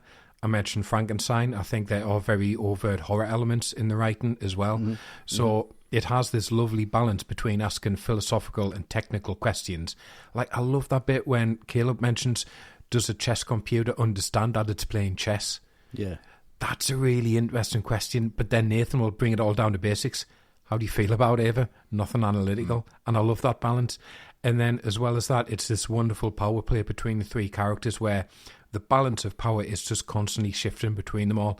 Nathan's in charge, but then Ava knows what's really going on, and now Caleb is trying to take charge, but Nathan's been expecting that all along, but then Ava has been outthinking the pair of them all along, and that's all in the writing. I think it's a really smart, really well-developed piece of work. For sure it is. Alex Garland said the film is set 10 minutes from now. If Google or Apple announced tomorrow that they had made Ava, we would all be surprised. But we wouldn't be that surprised, which I think is very, very true. Yeah. And the name of the film comes from the Latin phrase deus ex machina, which means God in the machine and comes from ancient Greek tragedies. Yeah, it was like an actor or some kind of prop representing God would be lowered onto the stage and then everything would become a happy ending. To call something a Deus Ex Machina ending usually is a criticism, but not here. And the three main characters all have the names of relatable biblical characters. Eva is a form of Eve, the first woman in the book of Genesis. Nathan was a prophet in the book of Kings, and Caleb was a spy sent by Moses to report on the promised land. Yeah, right. And the singer of the Kings of Leon. Oh, they are. And Nathan's the drummer in the Kings of Leon, so... That's true, yeah. Yeah. Also, the name of Ava is apparently a nod to Ada Lovelace, who worked with Charles Babbage on his machine that developed into the computer. Great name, that. Ada Lovelace, like a Bond girl. Yeah. I think it's good that it's spelt the same forwards as backwards as well. It's got that kind of robotic vibe to it. Yeah. And then in the montage sequence we talked about, we find out the AI version Nathan made before Ava, she was called Lily. And in Jewish folklore, God created a woman before Eve, but had to replace her when she refused to become subservient to Adam, and that woman was called Lilith. And also the name of Fraser Crane's wife, Lilith. Yeah. Oh, yeah. Yeah, Lilith, yeah. The version of her was called Maris, apparently. Not really. But I think those scenes with Lily are where the film makes one of its most interesting points. When we see Lily, she's furious about being in a cage. Because of that, Nathan goes kind of, she's defective, and shuts her down to improve her. But lots of humans would react that way to being caged up and wouldn't think that they weren't normal. So Ava has to be more normal than a human to be considered normal, which is probably why she has such a reserved manner. Maybe she's learned to be that way to survive. Yeah, there's a recurring theme in the film around the atomic bomb too. Caleb quotes Robert J. Oppenheimer, who we're all aware of now, inventor of the atomic bomb, when he says, "I am become death, destroyer of worlds." And when Nathan is drunk, he starts reciting from the Gita, a Hindu scripture, the same words Oppenheimer apparently said before one of his bomb tests. Yeah, and when Caleb first gets to Nathan's place, we see him getting ready listening to Enola Gay by Orchestral Manoeuvres in the Dark. That's right, yeah. That's right, yeah. Enola Gay was the name of the plane that dropped the bomb on Hiroshima. Yeah. Garland, I guess, is making a point here about the invention of AI possibly leading to the extinction of humankind. Yeah. But also, great track, that. Yeah, it's a good song. What a track. We should have danced to that. Yeah. Oh, that would have been amazing. That would have been great. Should have said that Bit on instead the of nose. Depeche Mode. Yeah. Yeah, there's lots of other references too. The name of Nathan's search engine company, that's Blue Book, and that's a reference to Ludwig Wittgenstein, who was an Austrian philosopher of mathematics, and notes for some of his lectures in the 1930s were released and called the Blue Book. Yeah, when I first saw the film, I assumed a search engine called Blue Book, so he's referencing Google and Facebook then. But no, they're just referencing something else. Yeah. And the thought experiments, like I mentioned, they are real. So Mary in the black and white room that Nathan mentions to Caleb, that was by a philosopher called Frank Jackson. And the Chinese room was by John Searle. Yeah, the John Searle one's where he says a machine could never have a consciousness. It could only ever simulate one, a bit like what we're saying about, does a chess computer know it's playing chess? Yeah. But a lot of scientists, I think, and Alex Garland clearly, think that he's wrong. Yeah. And there's a painting of Margaret Stonborough Wittgenstein by Gustav Klimt in Nathan's room. And she was the sister of Ludwig Wittgenstein, who we've already mentioned. And when Nathan's talking about automatic art, the painting is Jackson Pollock's Number 5. Nice. Yeah. Also mentioned in the Stone Roses song, Jackson Pollock's Number 5. Yep. Oh, well, there we go. The highest level of intellect. Yeah, going down by the Stone Roses and then Ex Machina. Yeah. There's a waterfall in the film as well, fuck me. There was a scene that didn't make the cut where Nathan says to Caleb that he doesn't know if his number 5 is actually real, like a real Pollock.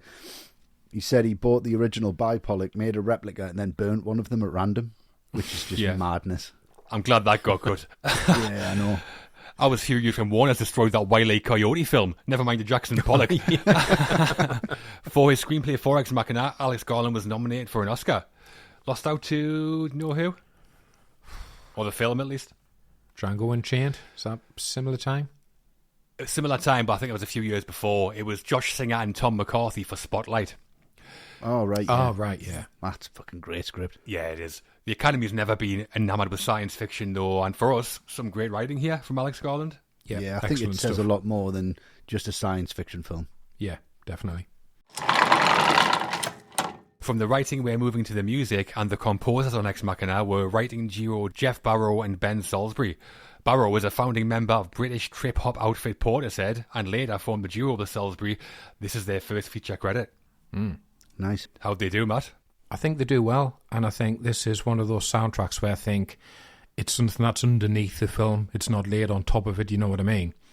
Like, for the most part, it's like this ambient, almost hum that's going on in the background. So it's not like filled full of themes for the characters. It's not filled full of dramatic moments. So in that sense, it doesn't stick in the mind too much. And I think for the genre, it probably feels par for the course. I don't feel like they've tried to push the boundaries of what you would normally get here, which isn't saying it's bad.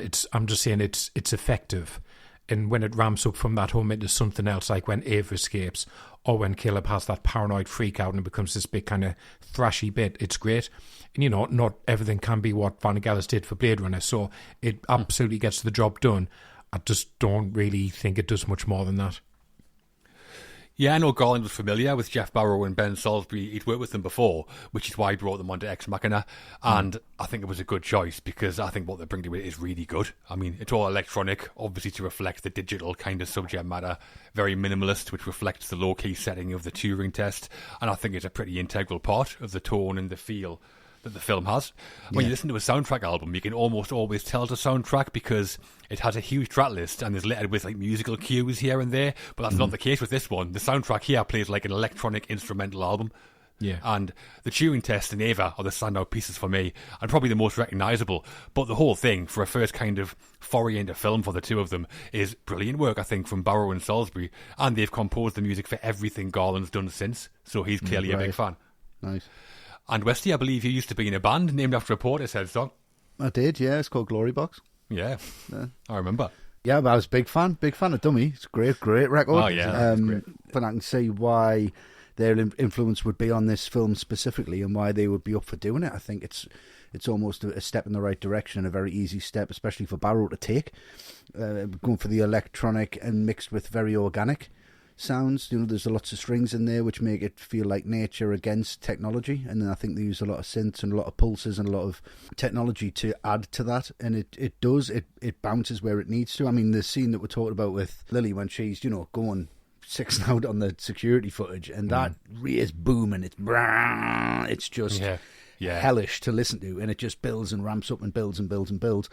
But it's again quite whimsical when it wants to be. I mean, the final sequence is all just quite like bell-like, and it's all very much like wind chimes, and it's all very much like nature, and I think they mix the two together really well. There's no theme, there's nothing that's memorable where you go, oh, that's from Ex Machina, but I think that's the whole point.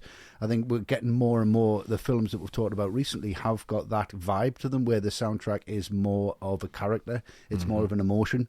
There's a lot of films now that don't have themes, that don't have something that's recognisable and really powerful at the start where the credits roll. I don't think you can separate them as much, and this is a really good example of where it works really, really well. Yeah. So the first time Barrow and Salisbury worked with Garland was on Dredd, which we mentioned a few times. And Garland had been put in touch with Jeff Barrow as he was a big Judge Dredd fan, and he brought in Ben Salisbury too. So they wrote all of the music for Dredd. But then the studio stepped in and they said several things about the film had to change, and that included the music. So Barrow and Salisbury left the project and were replaced by Paul Leonard Morgan. Garland was still a fan of what they did though, and told him they'd be in his next film, and he stayed true to his word. Nice.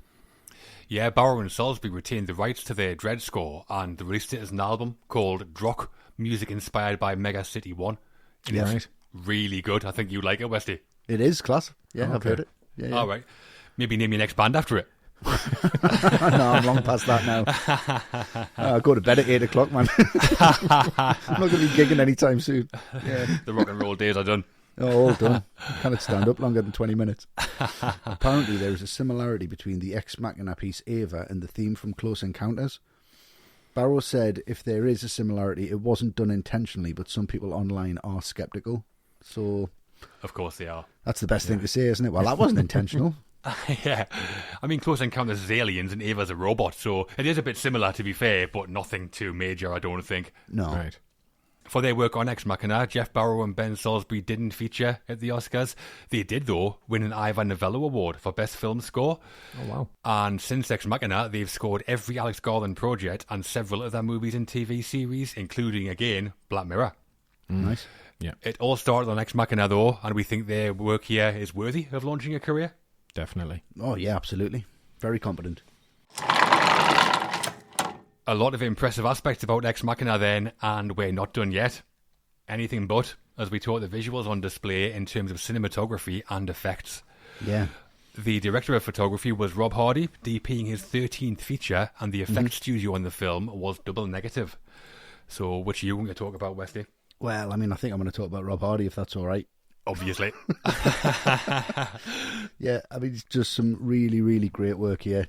Fantastically shot in the way that Garland wanted it to be shot, in that it's just so secure. And you know you're watching somebody who's very, very competent and very confident.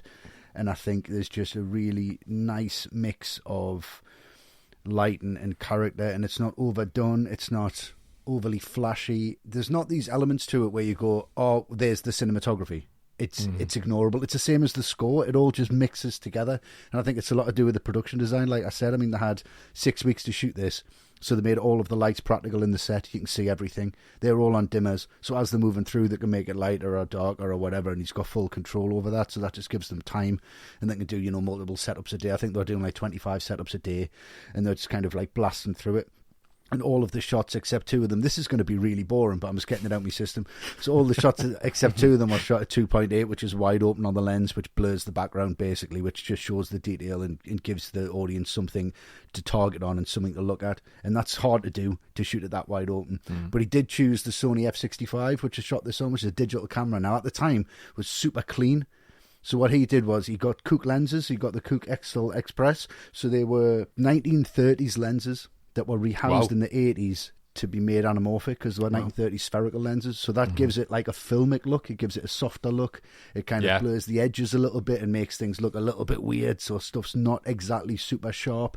So that's kind of what he brought to it, in that, they are shooting it digitally. So for me, even the cinematography, it's got like a technology behind it, but in front of it, it's more of a natural look through the lens. So you've got like, the nature in front of the technology. So it's all working together.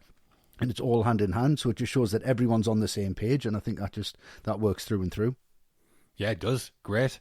I think it's the lighting that stands out to me the most. I know Rob Hardy had won a BAFTA for photography and lighting on Boyer a couple of years before, so maybe that's not a surprise.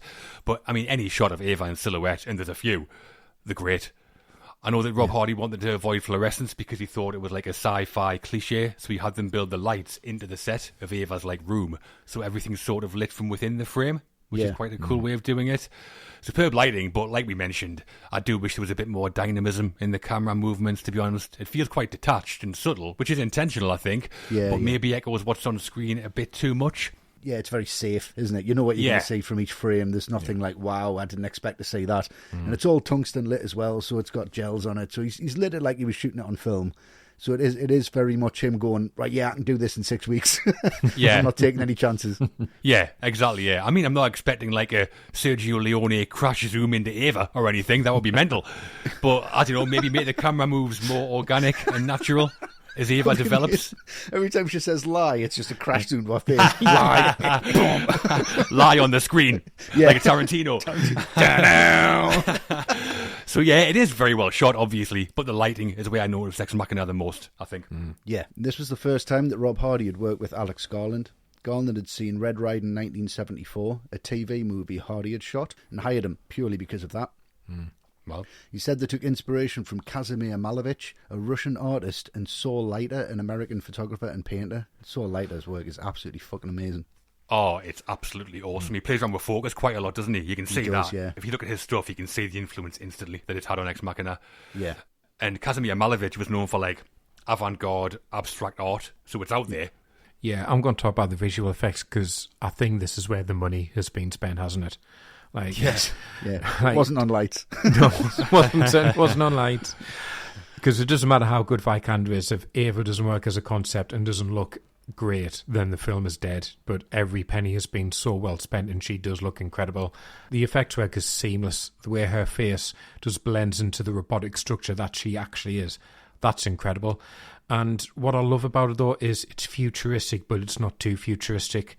Yeah. Nearly 10 years on, it doesn't look dated, and I can't imagine it ever will. And I know the way Ava looks was designed by a comic book artist called Mark Simpson, better known as Jock. Yeah. And he'd worked on 2000 AD, and because of that, he'd been hired as a concept artist on Dredd, which is how he and Alex Garland met. And Garland told him he wanted something that made sense in our post-Apple world, not something that looked like C-3PO. Imagine that. 3PO comes waddling in at the start. God. Oh, hello. She 3PO. Not this guy again. But Garland seems to always hire creative talent sensibly. He got Jock in, costume designer Sammy Sheldon. He hired her because she'd been costume designer on Kick-Ass and X-Men First Class, among lots of other famous films. But she had to design a skin-fitting suit for Alicia Vikander, a bit like a superhero suit. Yeah. And the visual effects supervisor was Andrew Whitehurst, and he banned his team from looking at pictures of robots and replaced them with like F1 cars and high concept bikes and things, and they took inspiration from them for Ava instead. Right. Yeah. That makes sense. That, Yeah, it definitely does, yeah. Every frame of Ava needed work from double negative to convert her suit into the see-through mesh body that we see on the screen. Yeah. And they used a Sony, as I've said, and they used a Sony 65 camera with an anamorphic lens, which caused the problem because it meant Ava was distorted in the frame whenever she was slightly out of focus, which it will do with an anamorphic lens from 1930. Yeah. Yeah, so how they did it was they used motion control cameras and shot all of Ava's scenes twice, once with Alicia Vikander in the frame and once without. So Ava's kind of face, hands and feet are all Vikander, but the kind of semi-transparent body and the skull, that's all digital effects. Wow. Right. I think it looks brilliant. She looks real. You see the me. breakdown, don't you? So you see the background with nothing, and then her face and hands appear, and then the rest of it just comes over the top. Exactly, yeah. It's unreal. Yeah, it's so good. It's fantastic work, yeah. And there are practical effects in the film too, like when Caleb slices his arm open, when Nathan is stabbed, and the makeup job on Vikander so that the skin of her face overlaps the back of her skull. That took 3 hours every day. Yeah, looks great, that. Like RoboCop. Yeah. Yeah. Thankful she's got a tiny face. Yeah, exactly, yeah. Otherwise she'd look huge. Should have got Emil in there, the toxic waste guy from RoboCop. Well, talking of classic movie robots, we have our third and final Patreon question now. So two patrons asked a very similar question. So Marta Guedes, hi Marta. Hi, Marta. She said, greetings from Portugal. It's like Eurovision. All right. Nil pois. Alicia Vikander makes for a gorgeous-looking robot. True story, Marta. Which movie has the most realistic robots of them all? And Tyrone James, hello there, Tyrone. Hello, Tyrone. Hello, Tyrone. He said, first off, I just wanted to say what an outstanding job you lot do. You've rekindled my love of movies. Very kind, Tyrone. Oh, that's nice. It is. My question, in the robot sci-fi genre, which film has done it best? So this is a pretty good one. Movie robots. Who's the best, basically? Right. Westy. I mean, there's all the obvious ones, isn't there? I mean, Roy Batty's number one for me, because just before that speech at the end, you know, lovely. It's just incredible. Ruka Hauer's just so wonderful in that role. And RoboCop, obviously Bishop, but for me, the real standouts are the good and evil robot usses from Bogus Journey. And Lisa from Weird Science. Well, obviously. For me, they're the absolute top of the tree. So yeah, no, but in all seriousness, I would say Roy Batty. Ruka Hauer's performance is absolutely flawless. Yeah. Well, for me, top 5 movie robots. Oh, that's right up your fucking street. Okay. It's just 5. I'd narrow them down. No, I'm not surprised. So 5th, I've got Ava, edging out R2-D2. R2 is a great guy, obviously, but Ava, for the reasons we've talked about, her kind of complexity. 4th, HAL 9000 from 2001. I think he's like a creation way ahead of his time in 1968, and the influence on lots of things. Mother from Alien, Samantha from Her, Kit from Knight Rider. Yeah. 3rd, I've also got Roy Batty from Blade Runner. Possibly the most complex and thought-provoking robot in movies, and a flair for the dramatic. Delivers the hell out of a final word speech. Obviously right up my street. 2nd, possibly the most influential movie robot, Maria from Metropolis. A massive influence on C-3PO, but aside from that, I've only got positive things to say about her. Got all that against her. Yeah, exactly. And first, not necessarily a cerebral one, but my favourite is probably the Terminator. I mean, the T-1000 is great, but I'm going T-800, the endoskeleton designed by James Cameron. After the Xenomorph, possibly my favourite piece of design in movies, and one of the great movie villains as well. So, relatively easy one for me. Arnold. Every fucking time. And Matt? Yeah, I mean, my number one could not be more different than both of yours. Lovely. Because I'm going for Wally, obviously. You know, Oh. that little guy just trying to keep the earth clean, saves humanity from being fat and disgusting. What a hero. Love that guy. I thought you were going to say Johnny Five there. Oh, no. Short circuit. He was six. He was six. Johnny Six. Johnny Six. Johnny Six, yeah. One I did want to mention, though, because I think probably an influence on how Ava looks, I'd say David from AI, which is a really great performance from Haley Joel Osment. Yeah. Really brings a lot of humanity Teddy's to good that. in that as well. Teddy's good in that as well, yeah. Yeah, if we're talking about realistic performances. Yeah. I've always liked those like dumpy ones that waddle about in silent running in the big kind of biodome. They're great. Oh, yeah. And when I was a kid, the one that terrified me, can you remember The Black Hole, the Disney film? Oh, yes. You remember that killer robot that's not Maximilian? Terrified me as a kid. And I also thought I just wanted to go a bit old school and mention like the 1950s classics. So you got Robbie the Robot from Forbidden Planet and then Gort from The Day the Earth Stood Still. Nice. Classics. I believe those three robots on silent running are called Huey, Dewey and Louie. That's right. Yeah. Different colours, aren't they? Are they red, green and blue as well? I think they are. For their work on the film, Andrew Whitehurst and Double Negative won Best Achievement in Visual Effects at the Oscars, beating out The Revenant, Mad Max Fury Road and The Force Awakens, all of which had budgets at least 9 times higher than Ex Machina. So, some great work. That's impressive. Yeah, absolutely. Yeah. I mean, Fury Road and The Revenant were all pretty much in camera anyway. Yeah. So I think this is well deserved. Yeah. And a lot of great creative people brought top work to the table on Ex Machina, from Alex Garland through Ben Salisbury and Jeff Barrow, Sammy Sheldon, Rob Hardy, Andrew Whitehurst and Double Negative. Some major talents contributed to the film. Absolutely, yeah. Really strong backbone to give Garland the confidence to direct his first feature, I think. Yeah. The end. The third and final act of Ex Machina, they are twists and turns aplenty, and we're talking all of it. Yeah. The denouement where Ava leaves Nathan's home and Caleb on the new adventure is coming, but before that, it's the key and violent moment she escapes her cage. Mm-hmm. So Ava and Caleb have hatched a plan for Ava to escape before Nathan shuts her down. However, Nathan knows about the plan. However, Caleb knows Nathan knows about the plan. Caleb trips the system, and Ava escapes. Yep. She meets her maker, and then Nathan meets his Matt. What do you think of the climax? I think that bit where Nathan reveals he knows the plan, that is such a sickener for Caleb. Oh, he's gutted, isn't he? He's gutted. From minute one, he's been manipulated throughout, and all he's ever done was what Nathan was expecting him to do. And Nathan is such a dick that when Caleb says, and you didn't select me because I was good at coding, he can't even lie. He goes, no. Well, you're okay. Like, form a bone. Spare him one punch here. Yeah. Kicks him when he's down. Kicks him when he's down, but it's so well played by everyone because you absolutely think, oh, God, yeah, Nathan's plan, it's worked. That's what it's been about all along. Caleb's an idiot. Nathan even knows about the power cut that they had planned together. But then it flips. And when Caleb says, I already did all those things when I got you drunk yesterday, that's the one time in the film I feel like cheering for Caleb. Because you think, he's flipped it. At the last, he has been clever all along. It's such a brilliant scene of betrayal about who's got the real power here. And it turns from a sucker punch to Caleb to a sucker punch to Nathan so effectively. And then Ava just flips it again at the end. Yeah, it does. But the time frames at the end confuse me. So the plan is, Ava's going to turn the power off at 10 p.m. Caleb wants to get Nathan drunk, but Caleb refuses to drink in what looks like the morning. It's very light anyway. Caleb and Nathan then go to another room where Nathan reveals his plan like a Bond villain, and then the power goes off. It's like, hey, what time is it? What's going on?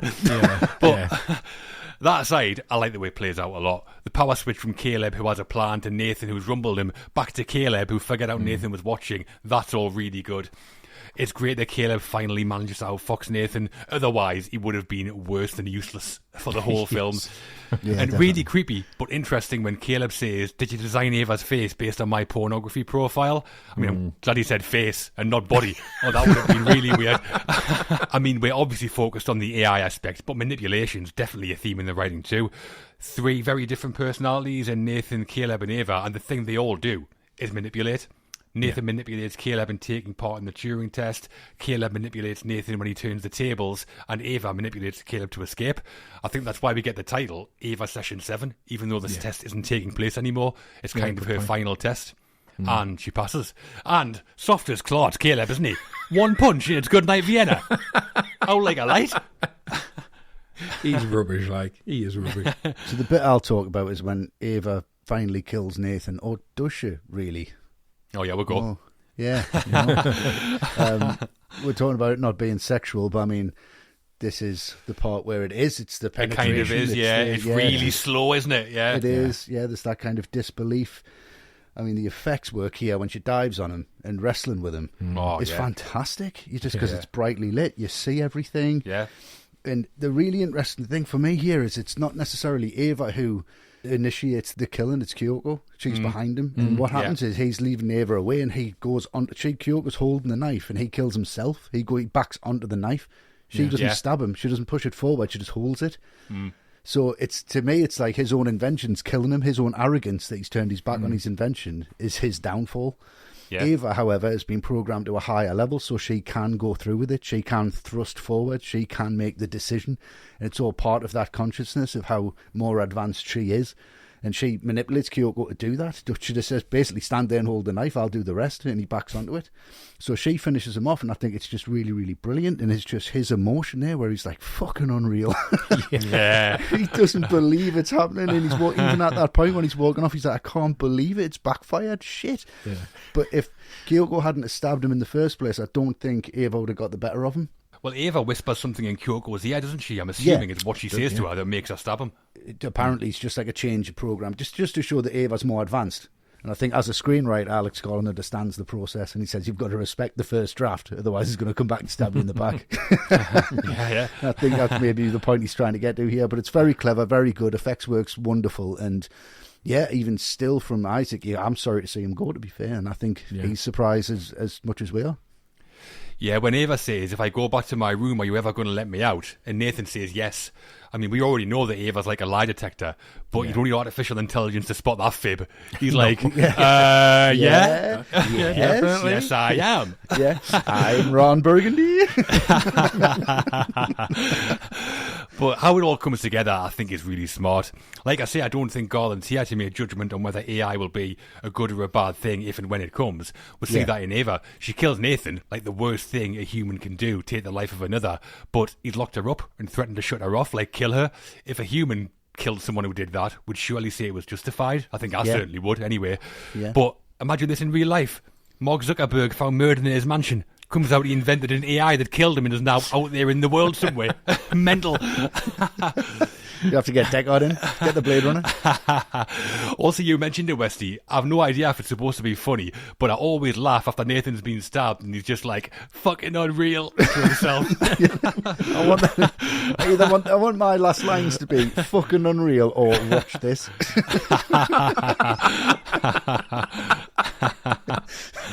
So when Caleb sits in Nathan's computer, we see him type some code, and what he types is called the sieve of Eratosthenes, which is an algorithm for finding prime numbers, and the prime numbers it chooses are the same number as the ISBN number for Embodiment in the Inner Life by Mary Shanahan, which is one of the books that influenced Garland. Nice. What a reference that is. That's outrageous. Outrageous. No one spotted that. Apart from you. Apart from me. You ought to say, oh, yeah, very nice. Yeah, that's a very simple code. So try saying it, John. That's a challenge. Exactly. Yeah. So Ava escapes, Nathan is dead, and Caleb, still a bit of a sap, isn't he? Yep. Yeah, he's got a lot of time to think about it. By this point in the film, Ava has the run of the place. In the final moments, she puts on a new skin and outfit and leaves Caleb to die, basically. Yep. Mm-hmm. She heads for a traffic intersection for a concentrated but shifting view of human life, Matt, apparently. How is the ending for you? I really love this ending, and I love the scene where she does, choose the new arm and the skin, because the way the scene plays out, even though Alicia Vikander is naked in it, it doesn't play at all sleazy or tawdry or anything like that. It's more about birth or rebirth, because this realisation that Ava has had this plan and she set it in motion to play these two guys off each other, and it's worked, and now she's free, but there's only one thing left for that character to do, and that's to choose her identity going forward. And that's why I say rebirth, because it is this character, even arguably a person, leaving behind the previous identity where she was just seen as a robot and a prisoner, and now she can, for all intents and purposes, pass as a human, and that involves taking on a new identity. So that scene of like taking off the skin and applying it to herself, putting in the new arm, choosing her hair, they all skirt that line of, on one hand, that's really creepy, the visual of it, but there's a real innocence to them as well. It is like a newborn just getting ready to go out into the world. It's really interesting how that's played out.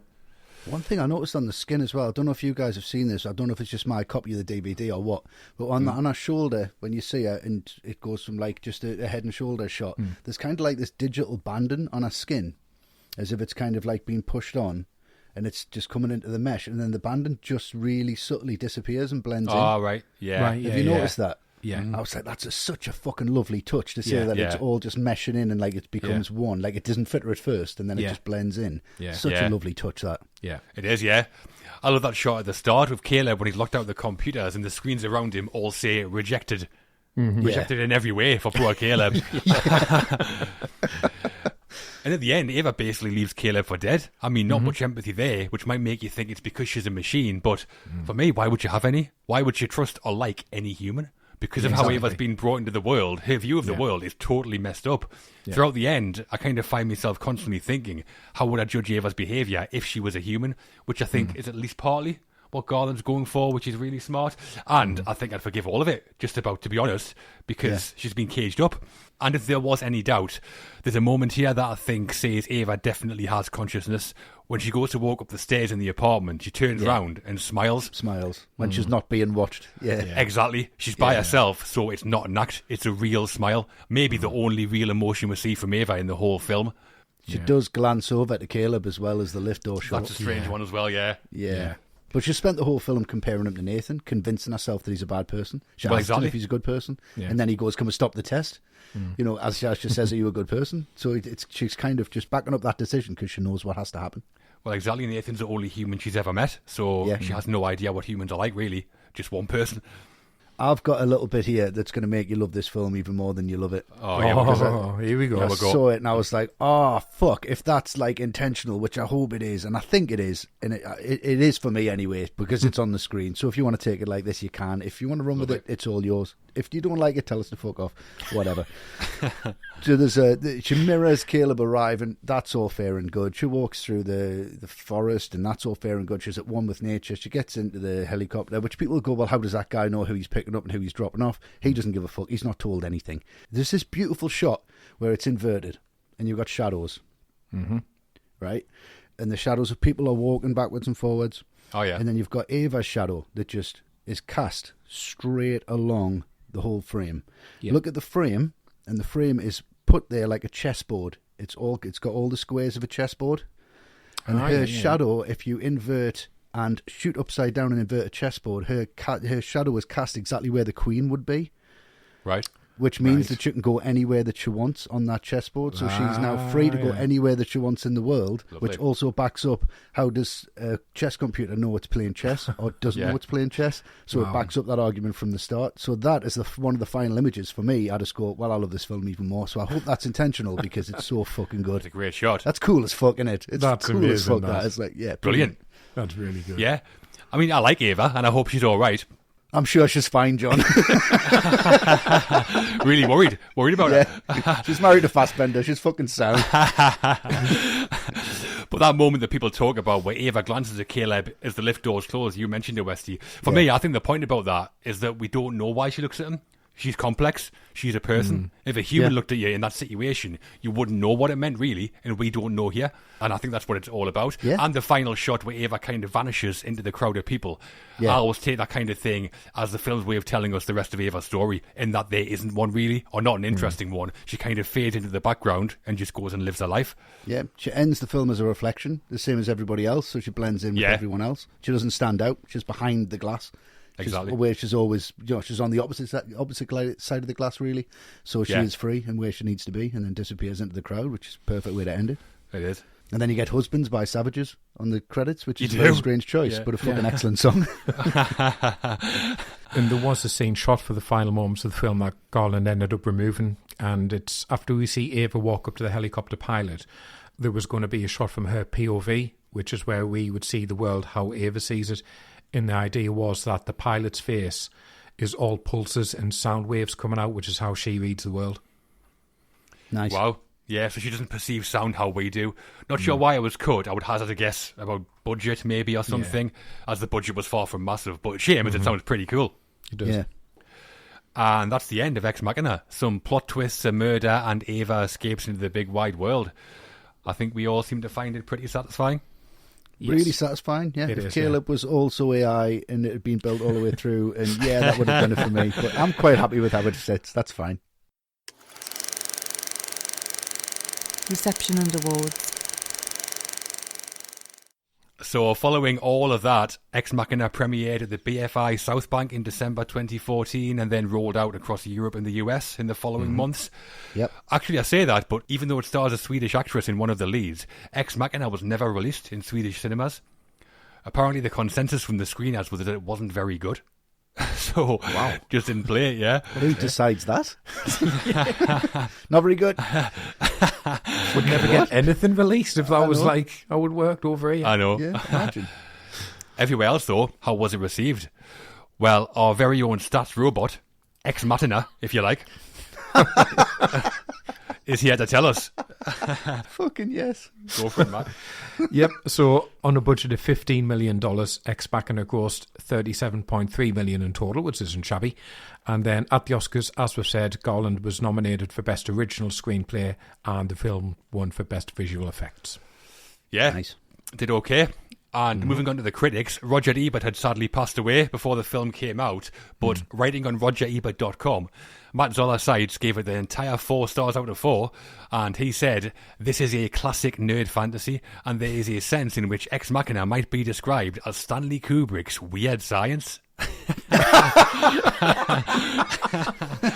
That's brilliant. Yeah. I mean, They should have just called it that. I mean, I'd love to see that. Alex Garland presents Stanley Kubrick's Weird Science. The Science and Technology magazine New Scientist said, "It is a rare thing to see a movie about science that takes no prisoners intellectually. Ex Machina is a stylish, spare and cerebral psycho-techno thriller which gives a much-needed shot in the arm for smart science fiction." Yeah. Can't imagine we'll have too many New Scientist reviews on here in future, so there you I go. wouldn't have thought so. Yeah. The first and last, I think. Yeah. Well, might have one for Speed in the next episode, you never know. Just couldn't do that. Velocity equals X. And oh no. And Empire magazine gave Ex Machina 4 stars out of 5 and said, "Stylish, elegant, tense, cerebral, satirical and creepy. Garland's directorial debut is his best work yet, while Vikanda's bold performance will short your circuits." Nice. Johnny Five is alive. Yeah. Should have called her Stephanie.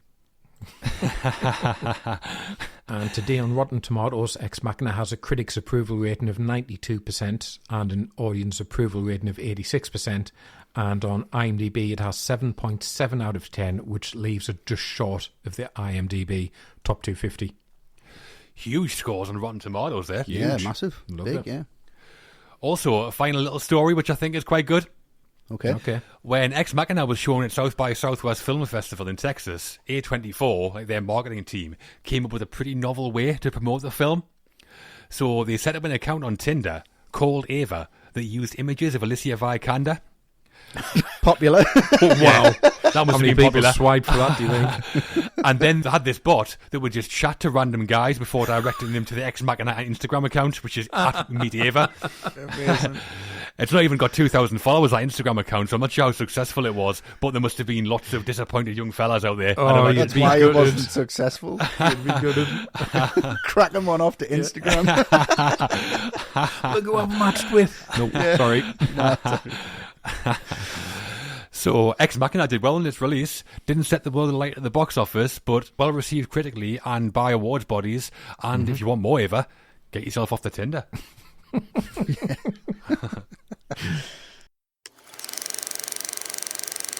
Sequels and influence. There were no sequels to Ex Machina, and Alex Garland has said there never will be, so don't hold your breath.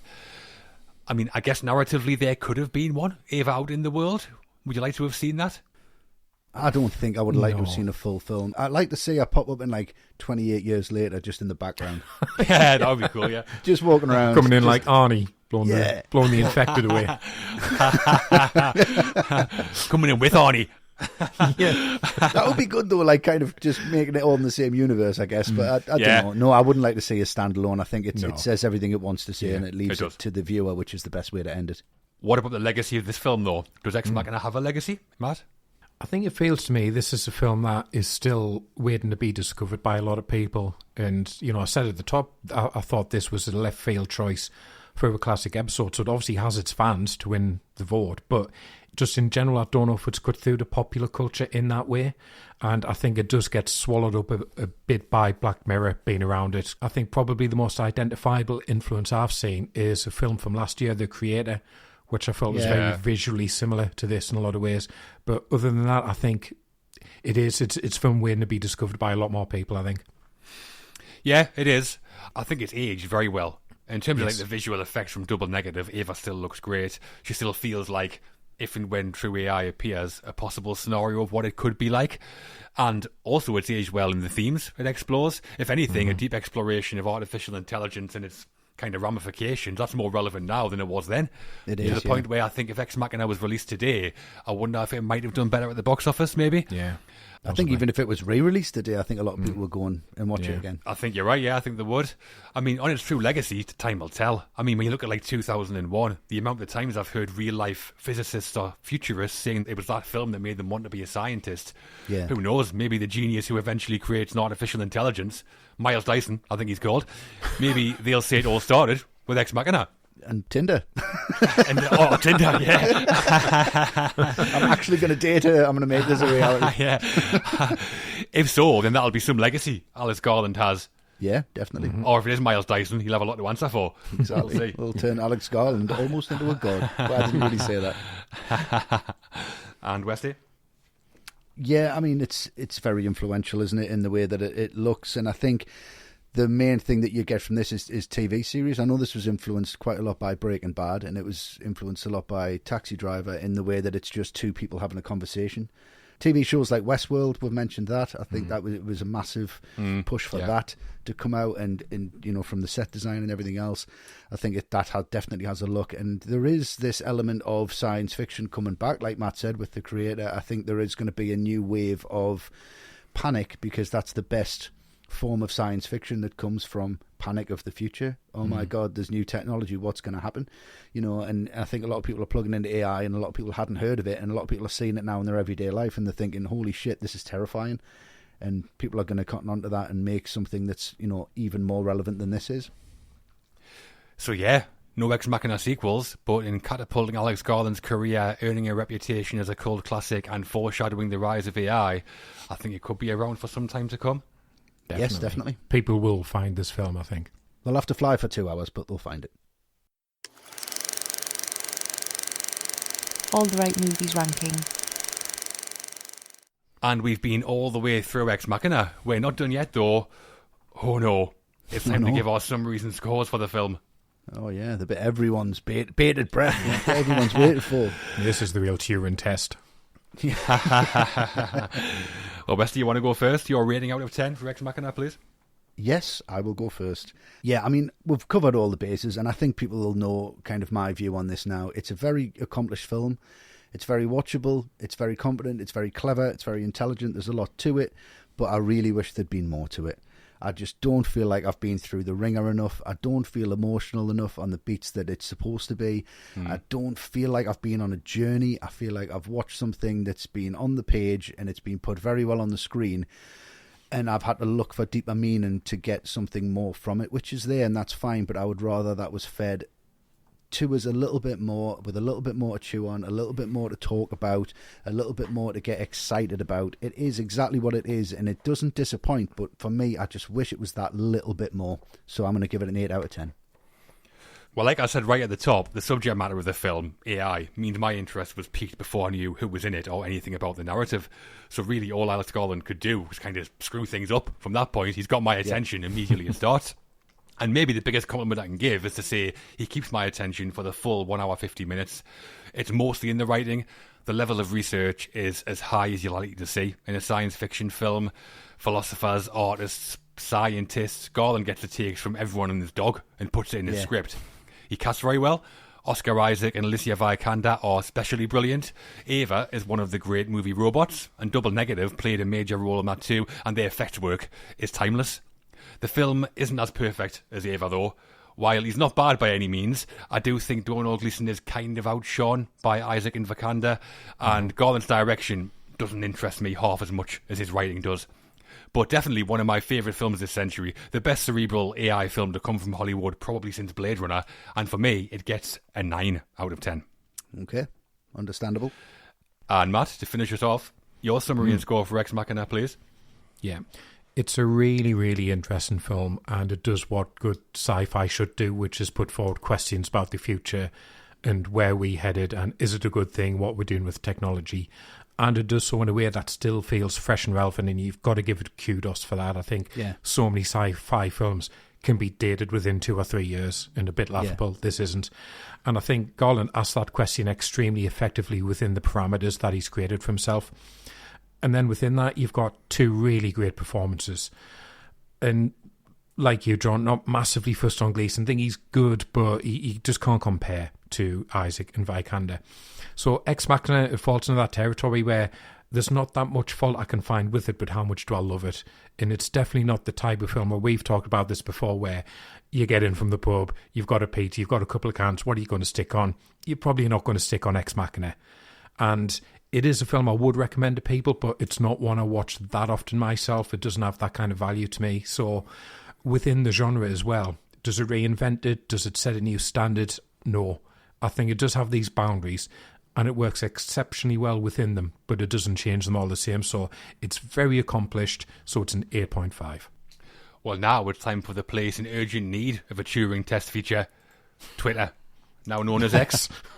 Yeah. Some of our followers comment on Ex Machina. Brian Hatt at The Brian Hatt said, Ex Machina is intellectually rich and thought-provoking. Alicia Vikander's portrayal of Ava is exceptional, and the film's uniquely minimalist setting amplifies its psychological undercurrents. Very articulate from Brian there. Very nice. Very nice. Yeah. I think we can probably agree with that, it seems. Yeah. Yeah. Set design's incredible, has to be said. Oh, It is very good. Yeah. Subcommander Tal at Subcommander Tal said, I can't believe this isn't getting higher ratings. It feels like a masterpiece to me. The whole atmosphere of the film is stylized and uncanny, the performances are great, the concept interesting, and the ending is gutting. Subcommander Tal, a Romulan fella, presumably, wasn't the only person to call this a masterpiece. That's a bit of a stretch for me, to be honest. Yeah, me too. Yeah, I can't go there with it. And one of our patrons, John Rapak, said, while Oscar Isaac's dance scene alone gives this movie a 7, the direction, writing, cinematography, its spot-on social commentary all add up to this movie getting a 9. Okay. Fair one. Everyone loves those moves. Everyone does. Impossible not to. Yeah. Impossible not to. And altogether, our followers rated the film as, what do you think, out of 10? Ooh. I'd say a 9 probably. Yeah, I'll go 9. Yeah. It was a bit lower. It was 8 out of 10. Oh, okay. So that gives Ex Machina 33.5 out of 40 in total. Mm-hmm. Right. If that isn't true AI, what the fuck is? Be 33.51729. So that's a wrap on Ex Machina. But man, what a thing we've shared, huh? I know, right? Something to tell our grandchildren, right? Yeah. You want to get wasted, go right ahead. Yeah. I'm on brown rice and mineral water. Next time round, it's pop quiz hot shot as Westy, Matt and Luke get into the 90s action classic that is Speed. Yeah. There's a bomb on the bus. There is. That's the whole film. That's it. It is. Yeah. Look forward to that one. That's all you need. No theories from me on that. Couldn't be more different to this film if it tried. To find out more about becoming a patron, supporting what we do, and accessing our archive and bonus episodes, please visit patreon.com/alltherightmovies or click the subscribe link on Apple Podcasts. Mm-hmm. You can subscribe, rate, and review us on Apple Podcasts and Spotify and all of your other podcast platforms as well, as long as it's 5 stars. So yes, obviously. Everything else is just a waste of time, isn't it? Yeah, it Let's is. be fair. Absolutely. Socially, you can keep up with all the right movies on Twitter or X, where we are at ATRightMovies. We post threads on there that tell the stories behind classic films, and the things we post have been said by somebody involved in the production or comes from 3 separate sources, just as the research on our podcast does. So give that a look. Yeah. You can find us on YouTube at youtube.com/alltherightmovies. On Instagram and Threads, we are at @all_the_right_movies. You can join our movie group on Facebook to get involved with lots of movie discussions. On Blue Sky Social, we are at alltherightmovies.com, and our website, full of lots of features, is also alltherightmovies.com. Yep. It's a full day there. Stay Yes, there. It's raining. Get there. Yeah. Check all that out. Yeah. And occasionally our Twitter threads get fact-checked by the director, which is always fun. Which is lovely. Yeah. Which is nerve-wracking. Yeah. Not terrifying in the slightest. Yeah, I know, right. Alex, if you're listening, we loved your work on this, bro. Well, we're all off now to see if Westy can invent a robot with moves like Kyoko. Well, I'm halfway there. I've got the legs. Was that the Amazon delivery earlier on? It was, yeah. Thanks for listening, though, and please come back next time for Speed. Yes, come back next time. Thank you for listening, guys. Yes, really thank you, appreciate guys. it. Thank you so much. Thank you.